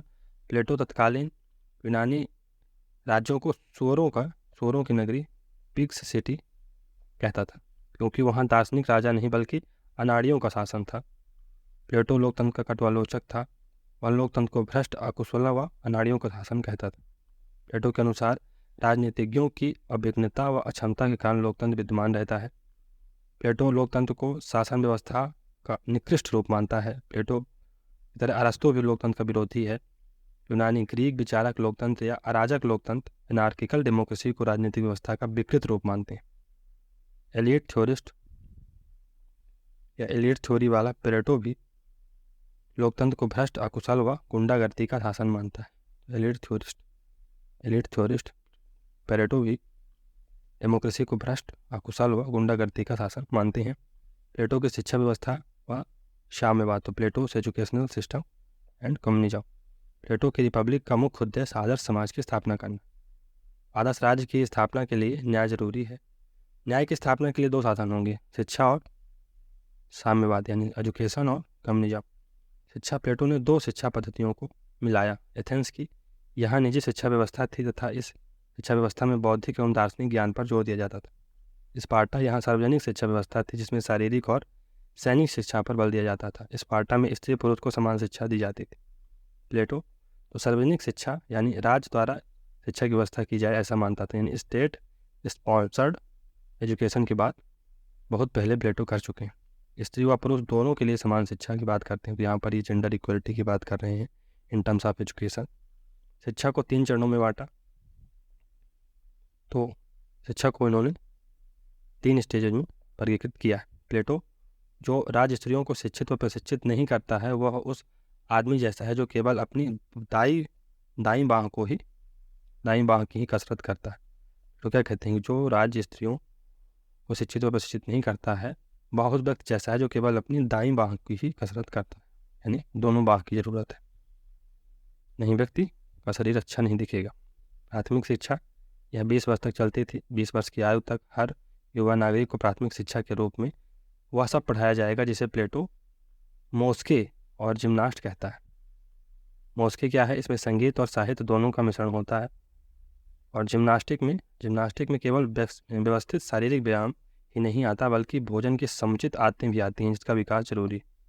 इस उम्र में कल्पना शक्ति हावी होती आता है। शारीरिक व संगीत की शिक्षा दी जाती है। प्लेटो उत्पादक वर्ग यानी एपिटेटिव मैन की शिक्षा संदर्भ में स्पष्ट उल्लेख नहीं करता है, किंतु विभिन्न संदर्भों में ऐसा लगता है कि उत्पादक वर्ग भी अपनी क्षमताओं के अनुरूप शिक्षित किए जाएंगे, जिसमें अंतिम 2 वर्षों में अनिवार्य सैनिक शिक्षा दी जाती थी। संगीत शिक्षा। तो प्लेटो मुझे एक देश के लिए उचित प्रकार के गीत लिखने दो, किसी व्यक्ति को उस देश के लिए कानून बनाने की आवश्यकता नहीं होगी। मुझे एक देश के लिए उचित प्रकार के गीत लिखने दो, किसी व्यक्ति को उस देश के लिए कानून बनाने की आवश्यकता नहीं होगी। तो अगर संगीत म्यूजिक सिस्टम अच्छा होगा तो कानून बनाने की, लॉज बनाने की जरूरत नहीं पड़ेगी। क्यों? क्योंकि लोगों की कंडीशनिंग इतनी अच्छी हो जाएगी कि वो सेल्फ रेगुलेटेड रहेंगे। उच्च शिक्षा। प्राथमिक शिक्षा में फेल होने वाले सैनिक बन जाएंगे, बाकी उच्च शिक्षा लेंगे तो यह 20 से 35 वर्ष की आयु तक चलेगी। इस उम्र में व्यक्ति कल्पना की बजाय तर्क प्रधान हो जाता है, अतः उसे गणित, ज्योतिषी, तर्कशास्त्र की शिक्षा दी जाएगी ताकि उसका बौद्धिक व दार्शनिक विकास हो। प्लेटो उच्च शिक्षा पाठ्यक्रम को 2 भागों में बांटता है। प्रथम तो ये कला चतुष्टय यानी क्वाड्रिबियम इसे कहता है। इस भाग में 4 कलाओं अंक, गणित, खगोल विज्ञान, ज्यामिति, संगीत का अध्ययन करवाया जाता था। द्वितीय भाग ट्रिबियम यानी त्रिकला, इसमें दर्शन, तर्क और वाक्पटुता, रेटोरिक का अध्ययन करवाया जाता। नेक्स्ट है व्यवहारिक शिक्षा। तो 35 से 50 वर्ष की आयु तक इनमें सैद्धांतिक शिक्षा को व्यवहारिक जीवन में लागू किया जाता था। इसमें सफल व्यक्ति शासक वर्ग में शामिल होते हैं। प्लेटो बहुसंख्यक उत्पादक शिल्पी वर्ग के लिए शिक्षा की व्यवस्था पर मौन है। प्लेटो बहुसंख्यक, उत्पादक या शिल्पी वर्ग के लिए शिक्षा क्या व्यवस्था होनी चाहिए उस पर वो साइलेंट है। प्लेटो के अनुसार शिक्षा जीवन पर्यंत चलने वाली प्रक्रिया है जो जीवन में अज्ञान व अंधकार को दूर कर अंदरूनी भीतरी आंखें इनवर्ड आइज को खोलती है। ज्ञान के प्रकाश में ही हम अपने जीवन के सही उद्देश्यों ऑब्जेक्टिव्स को पहचान सकते हैं। लड़के लड़कियों को समान शिक्षा मिलनी चाहिए क्योंकि प्लेटो उनमें शारीरिक अंतर को छोड़कर उनकी क्षमता में कोई अंतर नहीं मानता है। इस संबंध में वह पाइथागोरस से प्रभावित है। राजनीति व शासन में महिलाओं की भागीदारी के संदर्भ में एरिस्टोफेंस से प्रभावित किससे? एरिस्टोफेंस ने पार्लियामेंट में स्त्रियां पुस्तक में स्त्रियों की शासकीय भागीदारी का समर्थन किया। बारकर शिक्षा पद्धति के आवश्यक उन सहायकों के लिए नहीं है शिक्षा पद्धति के लिए आवश्यकता उन सहायकों के लिए नहीं है जिन्हें दुर्दम योद्धा बनना हो, उन पूर्ण संरक्षकों के लिए है जिन्हें दार्शनिक नरेश बनना। तो बारकर क्या कहता है कि शिक्षा पद्धति की आवश्यकता उन सहायकों के लिए नहीं है जिन्हें दुर्दम योद्धा बनना हो, उन पूर्ण संरक्षकों के लिए है जिन्हें दार्शनिक नरेश बनना है। नेटलशिप प्लेटो इस फिनोमिनल वर्ड यानी अलौकिक संसार को एक इंटेलिजिबल ऑर्डर यानी बौद्धिक आदेश के प्रतीक के रूप में देखता है। नेटलशिप क्या कहते हैं? प्लेटो इस फिनोमिनल वर्ड को अलौकिक संसार को एक इंटेलिजिबल ऑर्डर बौद्धिक आदेश के प्रतीक के रूप में देखता है। साम्यवाद यानी कम्युनिज्म प्लेटो ने सैनिक शिक्षा, स्त्री पुरुष समानता तथा स्त्री व संपत्ति का साम्यवाद स्पार्टा की राजनीतिक व्यवस्था से ग्रहण किया है। कम्युनिज्म ऑफ वाइफ्स और कम्युनिज्म ऑफ प्रॉपर्टी ये स्पार्टा की राजनीति से बारो किया गया है प्लेटो द्वारा। संरक्षक वर्ग यानी गार्डियन को दो चीज़ें भ्रष्ट कर सकती हैं, एक कंचन दूसरी कामनी, अतः इससे बचने का उपाय करना चाहिए और इसके दो उपाय, कंचन यानी गोल्ड यानी पैसा और दूसरा कामनी यानी वुमेन या डिजायर लस्ट ये सब चीज़ें। संपत्ति का साम्यवाद यानी कम्युनिज्म ऑफ प्रॉपर्टी संपत्ति साझी होगी, निजी संपत्ति नहीं होगी। समाजवादी विचारक रॉबर्ट ओवेन प्लेटो के इस संपत्ति संबंधी विचार का समर्थक है। रॉबर्ट ओवेन संरक्षक वर्ग संपत्ति का परित्याग करेगा, संपत्ति का तीसरे वर्ग उत्पादक वर्ग का स्वामित्व होगा संपत्ति में। यह तीसरा वर्ग मार्क्स का सर्वहारा वर्ग प्रोलेटेरिएट का पर्याय नहीं है क्योंकि इसके पास श्रम के साथ साथ पूंजी भी है। एम.बी. फॉस्टर प्लेटो के संरक्षकों को मिलजुल कर संपत्ति नहीं रखनी है बल्कि मिलजुल कर उनका परित्याग करना है। यह परित्याग ही राज को एकता के सूत्र में बांधेगा, ऐसा फोस्टर कहते हैं। फोस्टर को जरूर याद रखिए, बहुत महत्वपूर्ण ये कमेंटर है प्लेटो के ऊपर। प्लेटो राजनीतिक व्यवस्था और आर्थिक व्यवस्था के पृथक्करण का पक्षधर है क्योंकि पैसा राजनीति को भ्रष्ट। तो नेक्स्ट है सेवाइन क्या बोलते हैं? सरकार के ऊपर धन के भयानक प्रभाव का प्लेटो का इतना दृढ़ विश्वास था कि उसे दूर करने के लिए उसे स्वयं संपत्ति का ही विनाश करना पड़ा। परिवार व स्त्रियों का साम्यवाद तो communism of property and family, communism of family and women's. तो परिवार के साम्यवाद का उद्देश्य नगर की एकता को बढ़ावा देना क्योंकि इससे उसके सभी सदस्यों के मन में समान हित व साझेदारी की वैसी भावना का संचार होगा जो भावना परिवार के सदस्यों को एकता के सूत्र में बांधती है। एकता की यह भावना राज्य में कलह व आपसी संघर्ष को रोकती है। राज्य में कलह व क्रांति का मुख्य कारण प्लेटो की नज़र में शासक वर्ग की आपसी कलह होती है।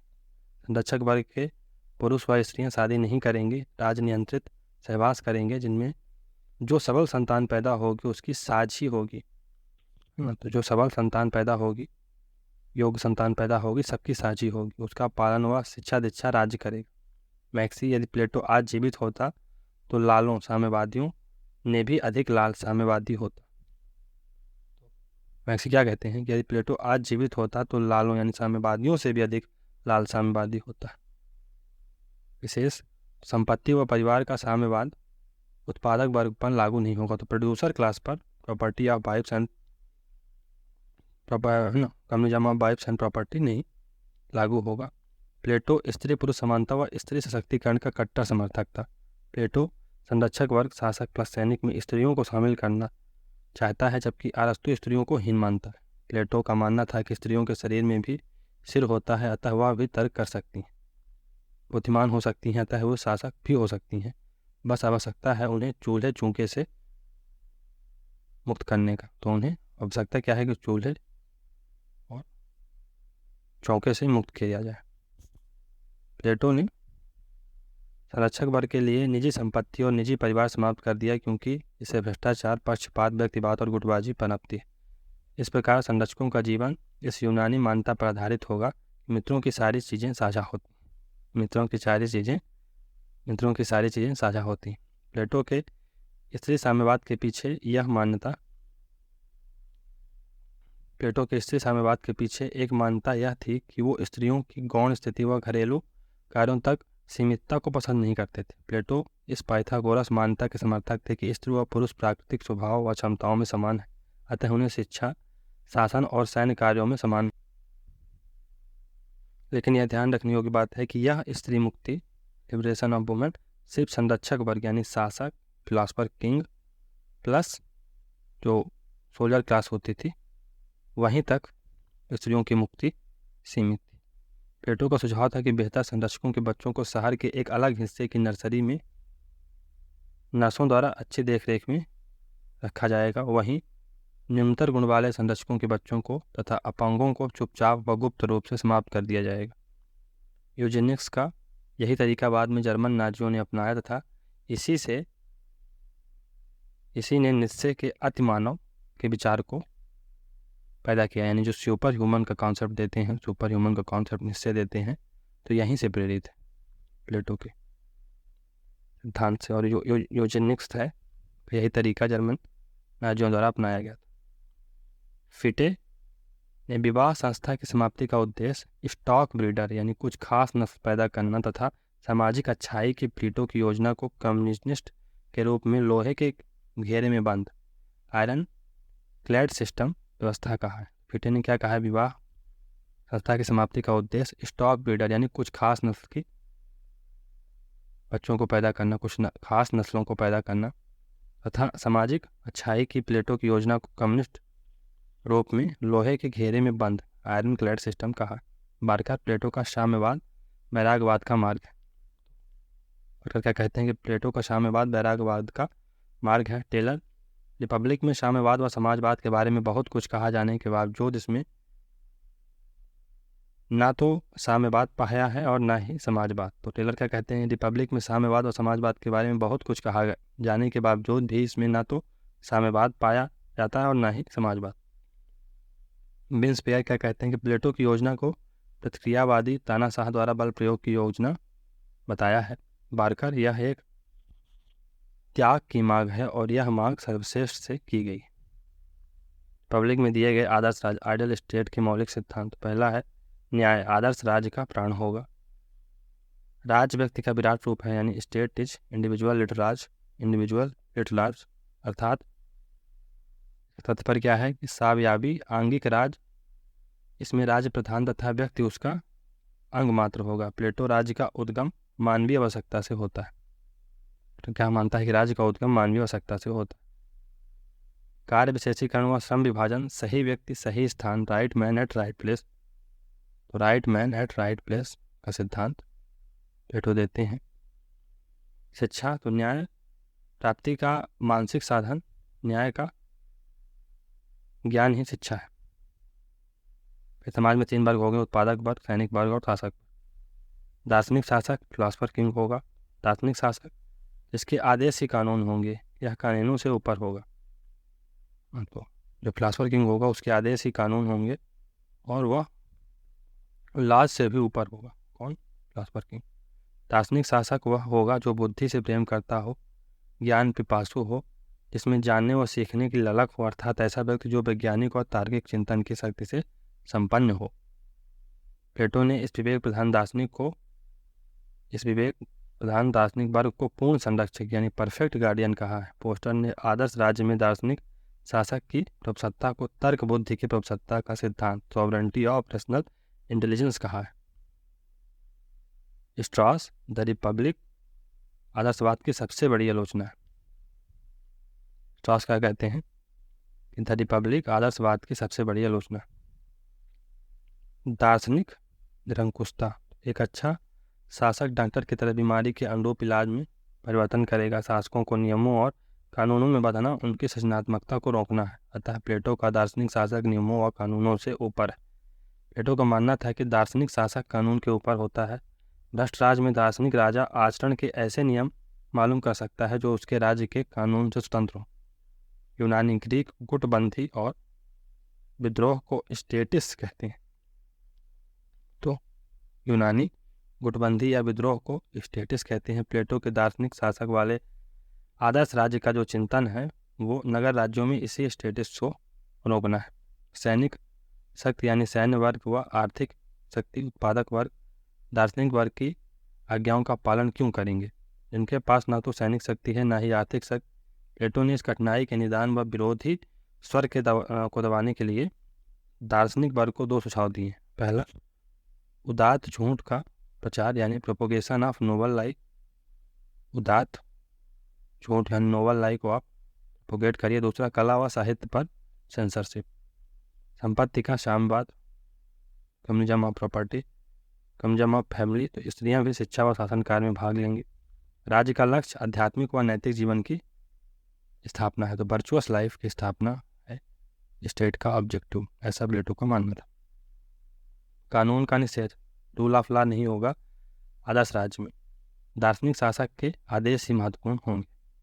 लोकतंत्र की आलोचना, तो प्लेटो लोकतंत्र का कटु आलोचक है। प्लेटो के अलावा सुकरात व अरस्तु भी लोकतंत्र विरोधी व कुलीन तंत्री तथा स्त्रीवादी के समर्थक थे। रेंडल क्या कहते हैं कि द रिपब्लिक एक ऐतिहासिक व्यंग है जिसका उद्देश्य यह दिखाना था कि स्पार्टा का मॉडल अवास्तविक और अव्यवहारिक था।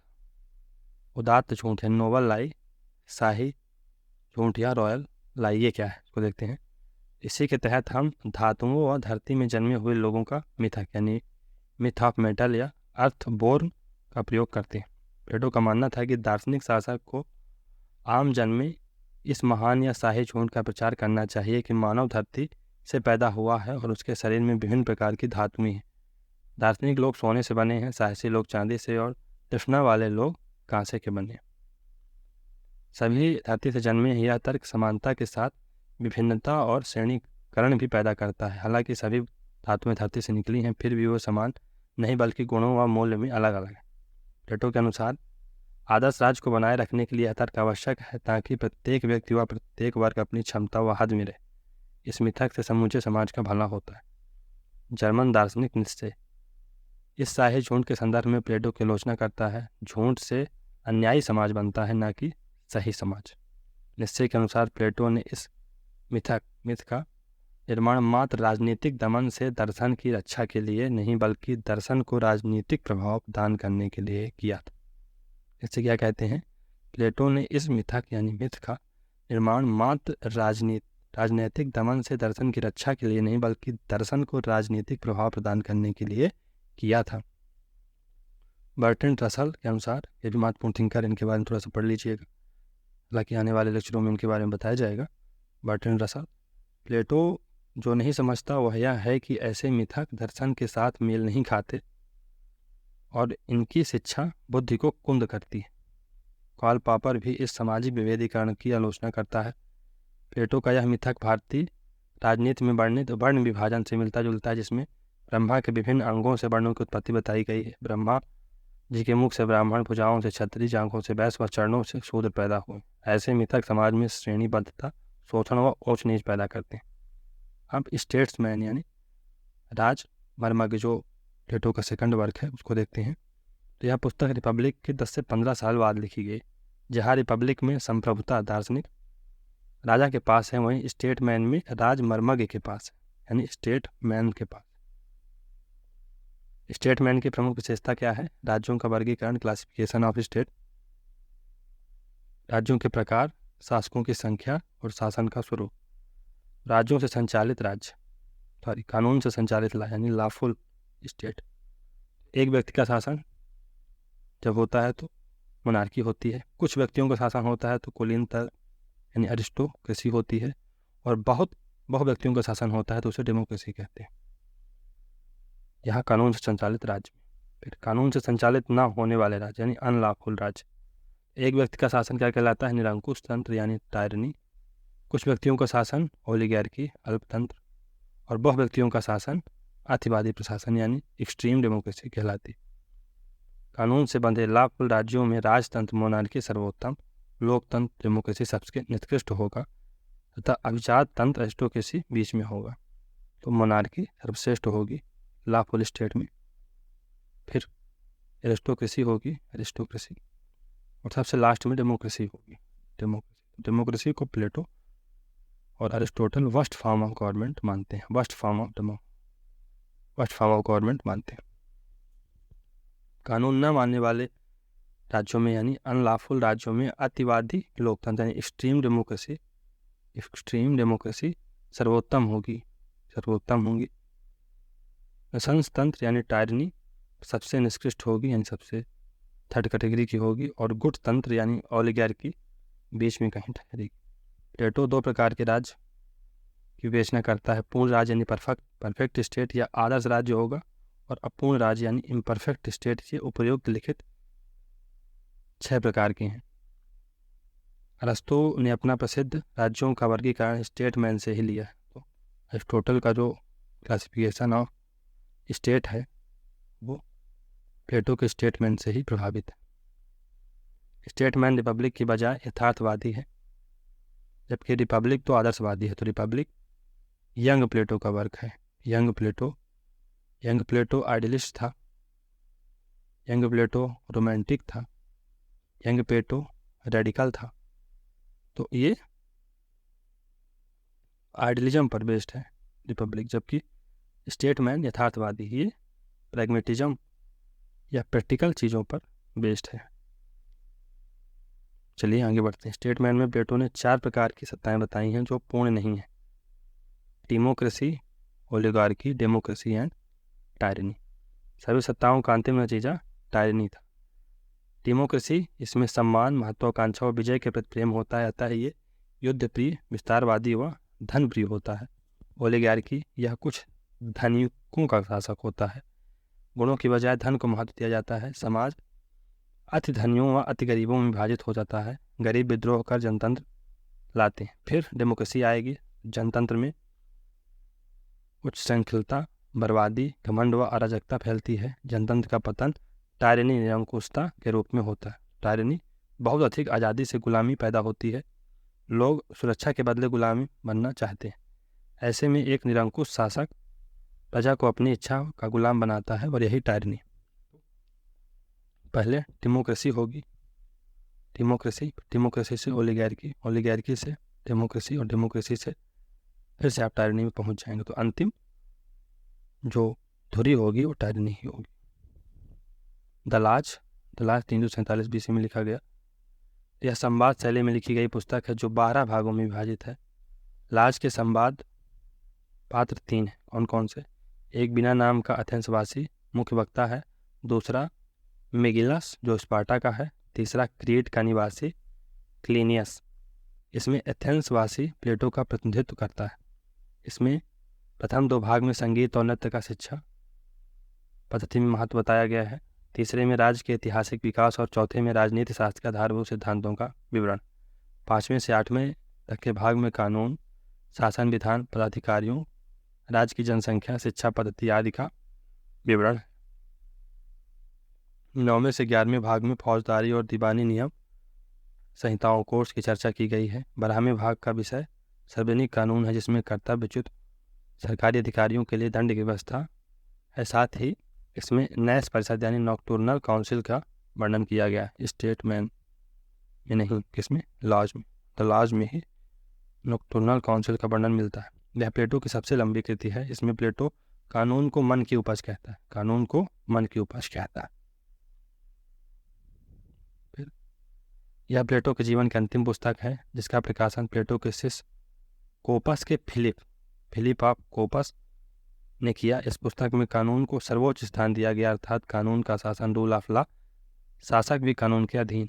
जहाँ रिपब्लिक में आइडल स्टेट का वर्णन है, वहीं लाज में अधिक व्यवहारिक और यथार्थवादी राज्य यानी सब आइडल स्टेट या उप आदर्श राज्य अथवा द्वितीय सर्वश्रेष्ठ राज्य, सेकंड बेस्ट स्टेट का वर्णन है, जो व्यक्ति नहीं विश्व द्वारा संचालित होगा।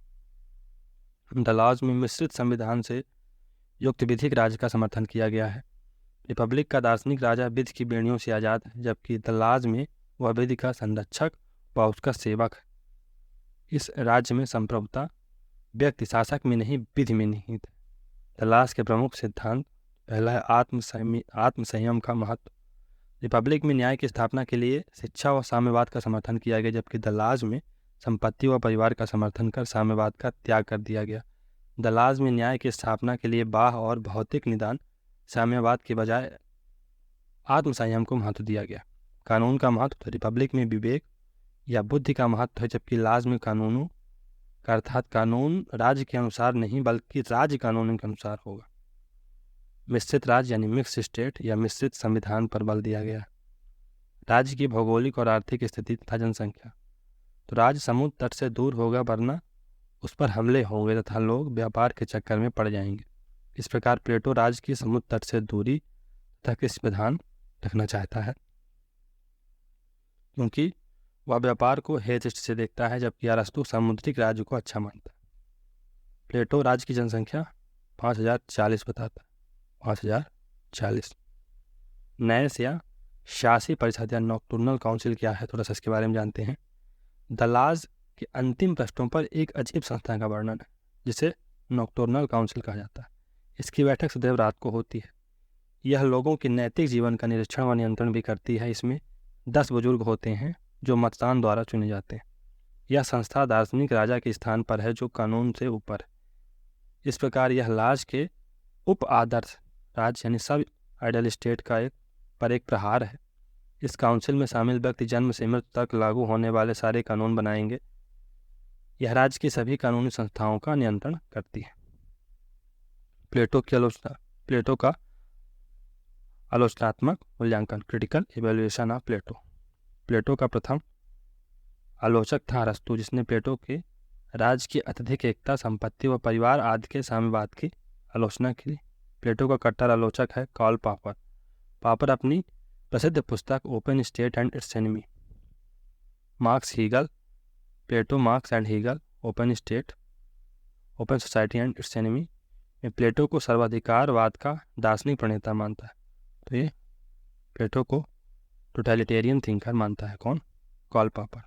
Open state and open society and its enemies में पॉपर के अनुसार प्लेटो के न्याय, साम्यवाद व शिक्षा आदि सिद्धांत निरंकुशतावाद व सर्वसत्तावाद की विभिन्न तरीकों से उचित ठहराते हैं। प्लेटो लोकतंत्र विरोधी, परिवर्तन विरोधी व खुले समाज का विरोधी। ओपन स्टेट्स कौन होते हैं? ओपन स्टेट्स, ओपन सोसाइटीज़ कौन होती हैं? ओपन सोसाइटीज ऐसी होती हैं जहाँ पर फ्रीडम ऑफ स्पीच और एक्सप्रेशन होती है ना, जहाँ पर लोग अपने आप को अभिव्यक्त कर सकते हैं, एक क्लास से दूसरे क्लास में ट्रांसफ़र कर सकते हैं, लोगों को फ्रीडम ऑफ चॉइस होगी, लोगों के पास चॉइस होगी। लेकिन प्लेटो बंद समाज, क्लोज सोसाइटी या रेजिमेंटेड सोसाइटी का समर्थन करता है, जहाँ पर एक क्लास में अगर आप फॉर एग्जांपल प्रोड्यूसर क्लास में चले गए, फिर आपके पास कोई चांस नहीं होगा कहीं से कहीं तक कि आप सोल्जर क्लास में जा सकें या फिलासफर किंग की क्लास में जा सकें। तो ये एक रेजिमेंटेड सोसाइटी, क्लोज सोसाइटी को प्लेटो समर्थन देता है। इजाया बर्लिन ने भी अपनी रचना हिस्टोरिकल इनएबिटेबिलिटी 1954 में आती है। हिस्टोरिकल इनएबिटेबिलिटी जो कि 1954 में आती है में पॉपर की तर्ज पर प्लेटो के इतिहासवाद, हिस्टोरिसिज्म की आलोचना की तथा प्लेटो को इच्छा की स्वतंत्रता, बहुलवाद और व्यक्तिवाद का विरोधी बताया। बर्लिन ने बताया कि प्लेटो व्यक्ति के अखंड मुक्ति का अधिकार स्वीकार नहीं करते। पॉपर के समान बर्लिन भी प्लेटो की ऐतिहासिकता की आलोचना अपनी पुस्तक हिस्टोरिकल इनएबिटेबिलिटी में करते हैं। बर्लिन इसी पुस्तक में प्लेटो के साथ साथ हीगल व मार्क्स की भी आलोचना करते हैं। पॉपर के अलावा RHS क्रॉसमैन बहुत इंपॉर्टेंट है, उनकी पुस्तक के क्या नाम है? प्लेटो टुडे भी उनकी आलोचना करते हैं। प्लेटो हमारे व अपने दोनों ही समूहों के लिए गलत था। तो क्रॉसमैन क्या कहते हैं कि Plato was narrowly dated and narrowly located.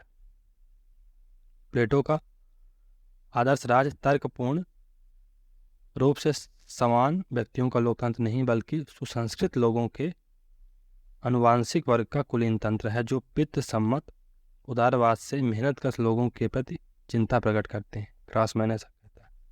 अन्य आलोचक जे चैपमैन कहते हैं कि प्लेटो इंद्रजालिकों का राजकुमार है। यानी इंद्रजालिक कौन होते हैं? ये जादूगर होते हैं। क्या बोलता है चैपमैन कि ये प्लेटो जादूगरों का राजकुमार है, इंद्रजालिकों का राजकुमार। हन्ना अरेंट प्लेटो को फांसीवाद का दार्शनिक प्रणेता मानती हैं। बार्कर प्लेटो का दार्शनिक राजा प्रभुत्व निरंकुशतावादी है, यानी डिस्पोटिक बेनेवोलेंट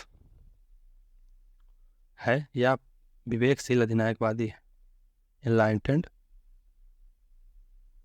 इनलाइटेंड अथॉरिटेनिज्म की बात करते हैं।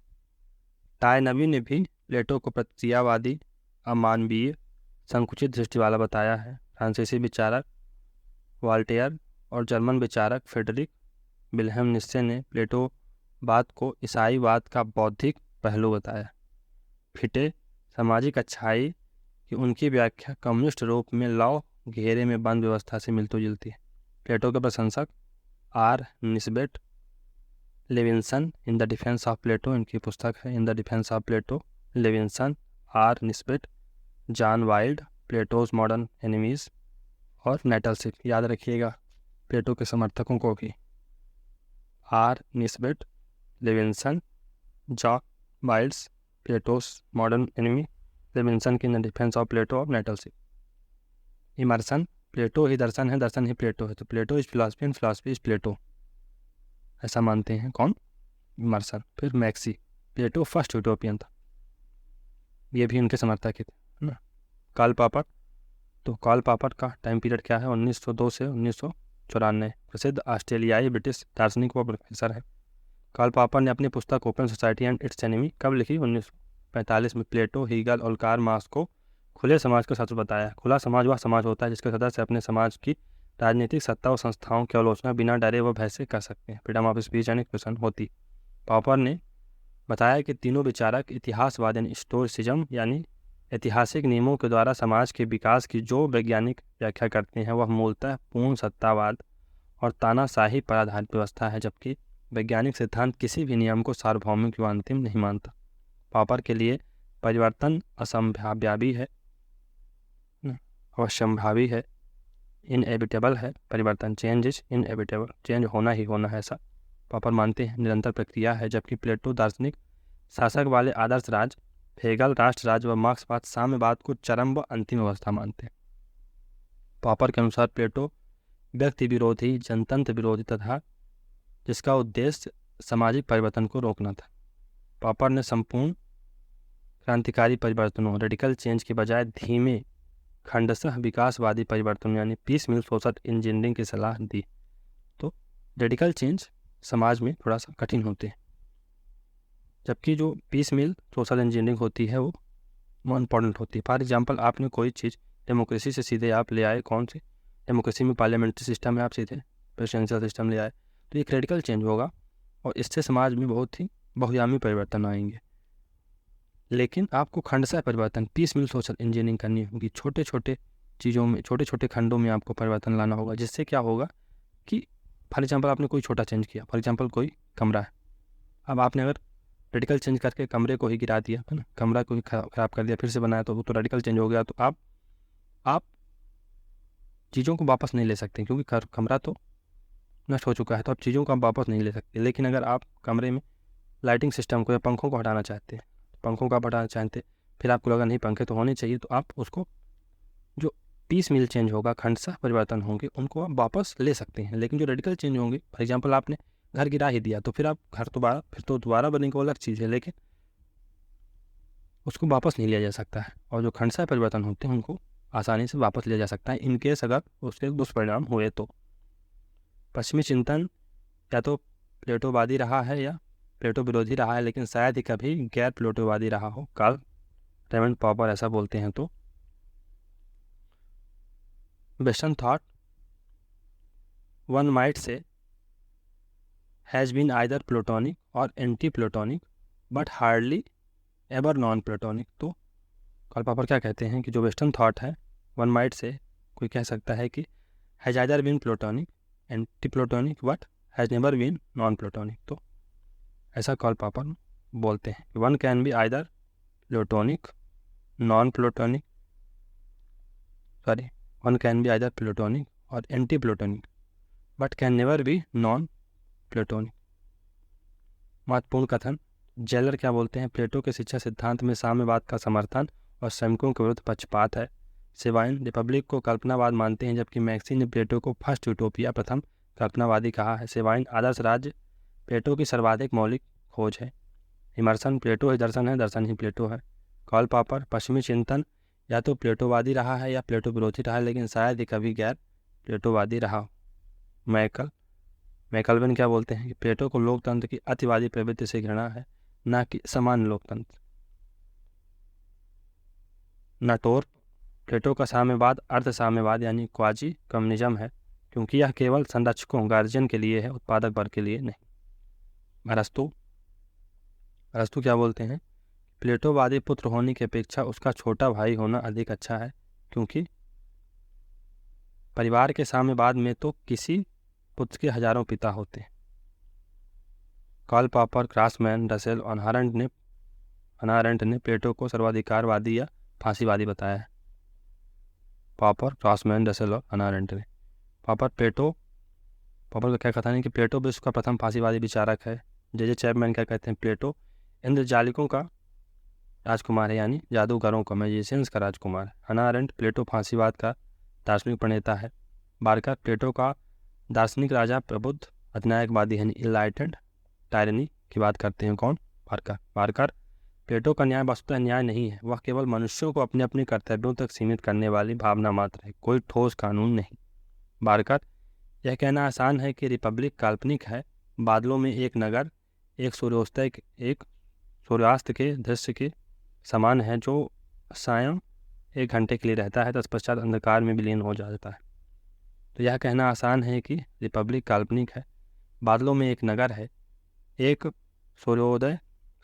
सूर्यास्त के दृश्य के समान है, जो शाम के 1 घंटे के लिए रहता है, तत्पश्चात अंधकार में विलीन हो जाता है, पर यह यथार्थ परिस्थितियों पर आधारित है। क्रॉसमैन, प्लेटो का आदर्श राज तर्कपूर्ण रूप से समान व्यक्तियों का लोकतंत्र नहीं, बल्कि सुसंस्कृत लोगों के अनुवांशिक वर्ग का कुलीन तंत्र है, जो पितृ सम्मत उदारता से मेहनतकश लोगों के प्रति उदारता प्रकट करते हैं। कार्ल पॉपर, प्लेटो विशेषाधिकार को न्यायपूर्ण कहकर पुकारता है, जबकि हम विशेषाधिकार के अभाव को सामान्यतः न्याय समझते हैं। व्हाइट हेड, संपूर्ण यूरोपीय दार्शनिक परंपरा और कुछ नहीं प्लेटो और अरस्तु की रचनाओं के फुटनोट मात्र है। तो व्हाइट हेड क्या कहते हैं कि entire western political thought is nothing but footnote to the thoughts of Plato and Aristotle। प्लेटो के दर्शन की महत्वपूर्ण शब्दावली। तो एलन चोस क्या है, द्वंद्वात्मक पद्धति में प्रश्नोत्तर के माध्यम से अवधारणाओं का जो स्पष्टीकरण किया जाता है उसे एलन चोस कहा जाता है। डिका योजनी न्याय का ग्रीक पर्याय है, जो प्लेटो द्वारा प्रयुक्त किया गया है। डिका योजनी। कैलिपोलिस क्या है, रिपब्लिक में वर्णित आदर्श राज्य आइडियल स्टेट का नाम कैलिपोलिस है। इसका तात्पर्य है ब्यूटीफुल सिटी, सुंदर राज्य, सुंदर नगर या अधिकतम सुख मानव समुदाय। मैग्नेसिया क्या है, दलास में वर्णित राज्य जिसमें द रूल ऑफ लॉ होगा। इस कानून का शासन वाले आदर्श राज्य को प्लेटो मैग्नेसिया कहता है। मैग्नेसिया निशाचर परिषद यानी नॉक्टर्नल काउंसिल द्वारा बनाए गए नियमों व कानूनों से संचालित होगा। नॉक्टर्नल काउंसिल, निशाचर परिषद। तो रिपब्लिक में जहाँ कानूनों का निर्माता दार्शनिक शासक है, वहीं दलाज में कानूनों का निर्माता नॉक्टर्नल काउंसिल करती है। डॉक्ट्रिन ऑफ फॉर्म्स, प्रत्यय या विचार का सिद्धांत है ये। फॉर्म ऑफ द गुड और फॉर्म ऑफ द जस्टिस, न्याय का विचार। प्लेटो न्याय को सर्वोच्च व चौथे सद्गुण के रूप में form of the good, form of the justice कहता है। न्यूरोटिक मैन या विवेकशील व्यक्ति, प्लेटो विवेकशील या बुद्धिमान व्यक्ति के लिए यह शब्दावली प्रयुक्त करता है। एपिटेटिव मैन ही विलास प्रिय व्यक्ति है ये। Ideal typology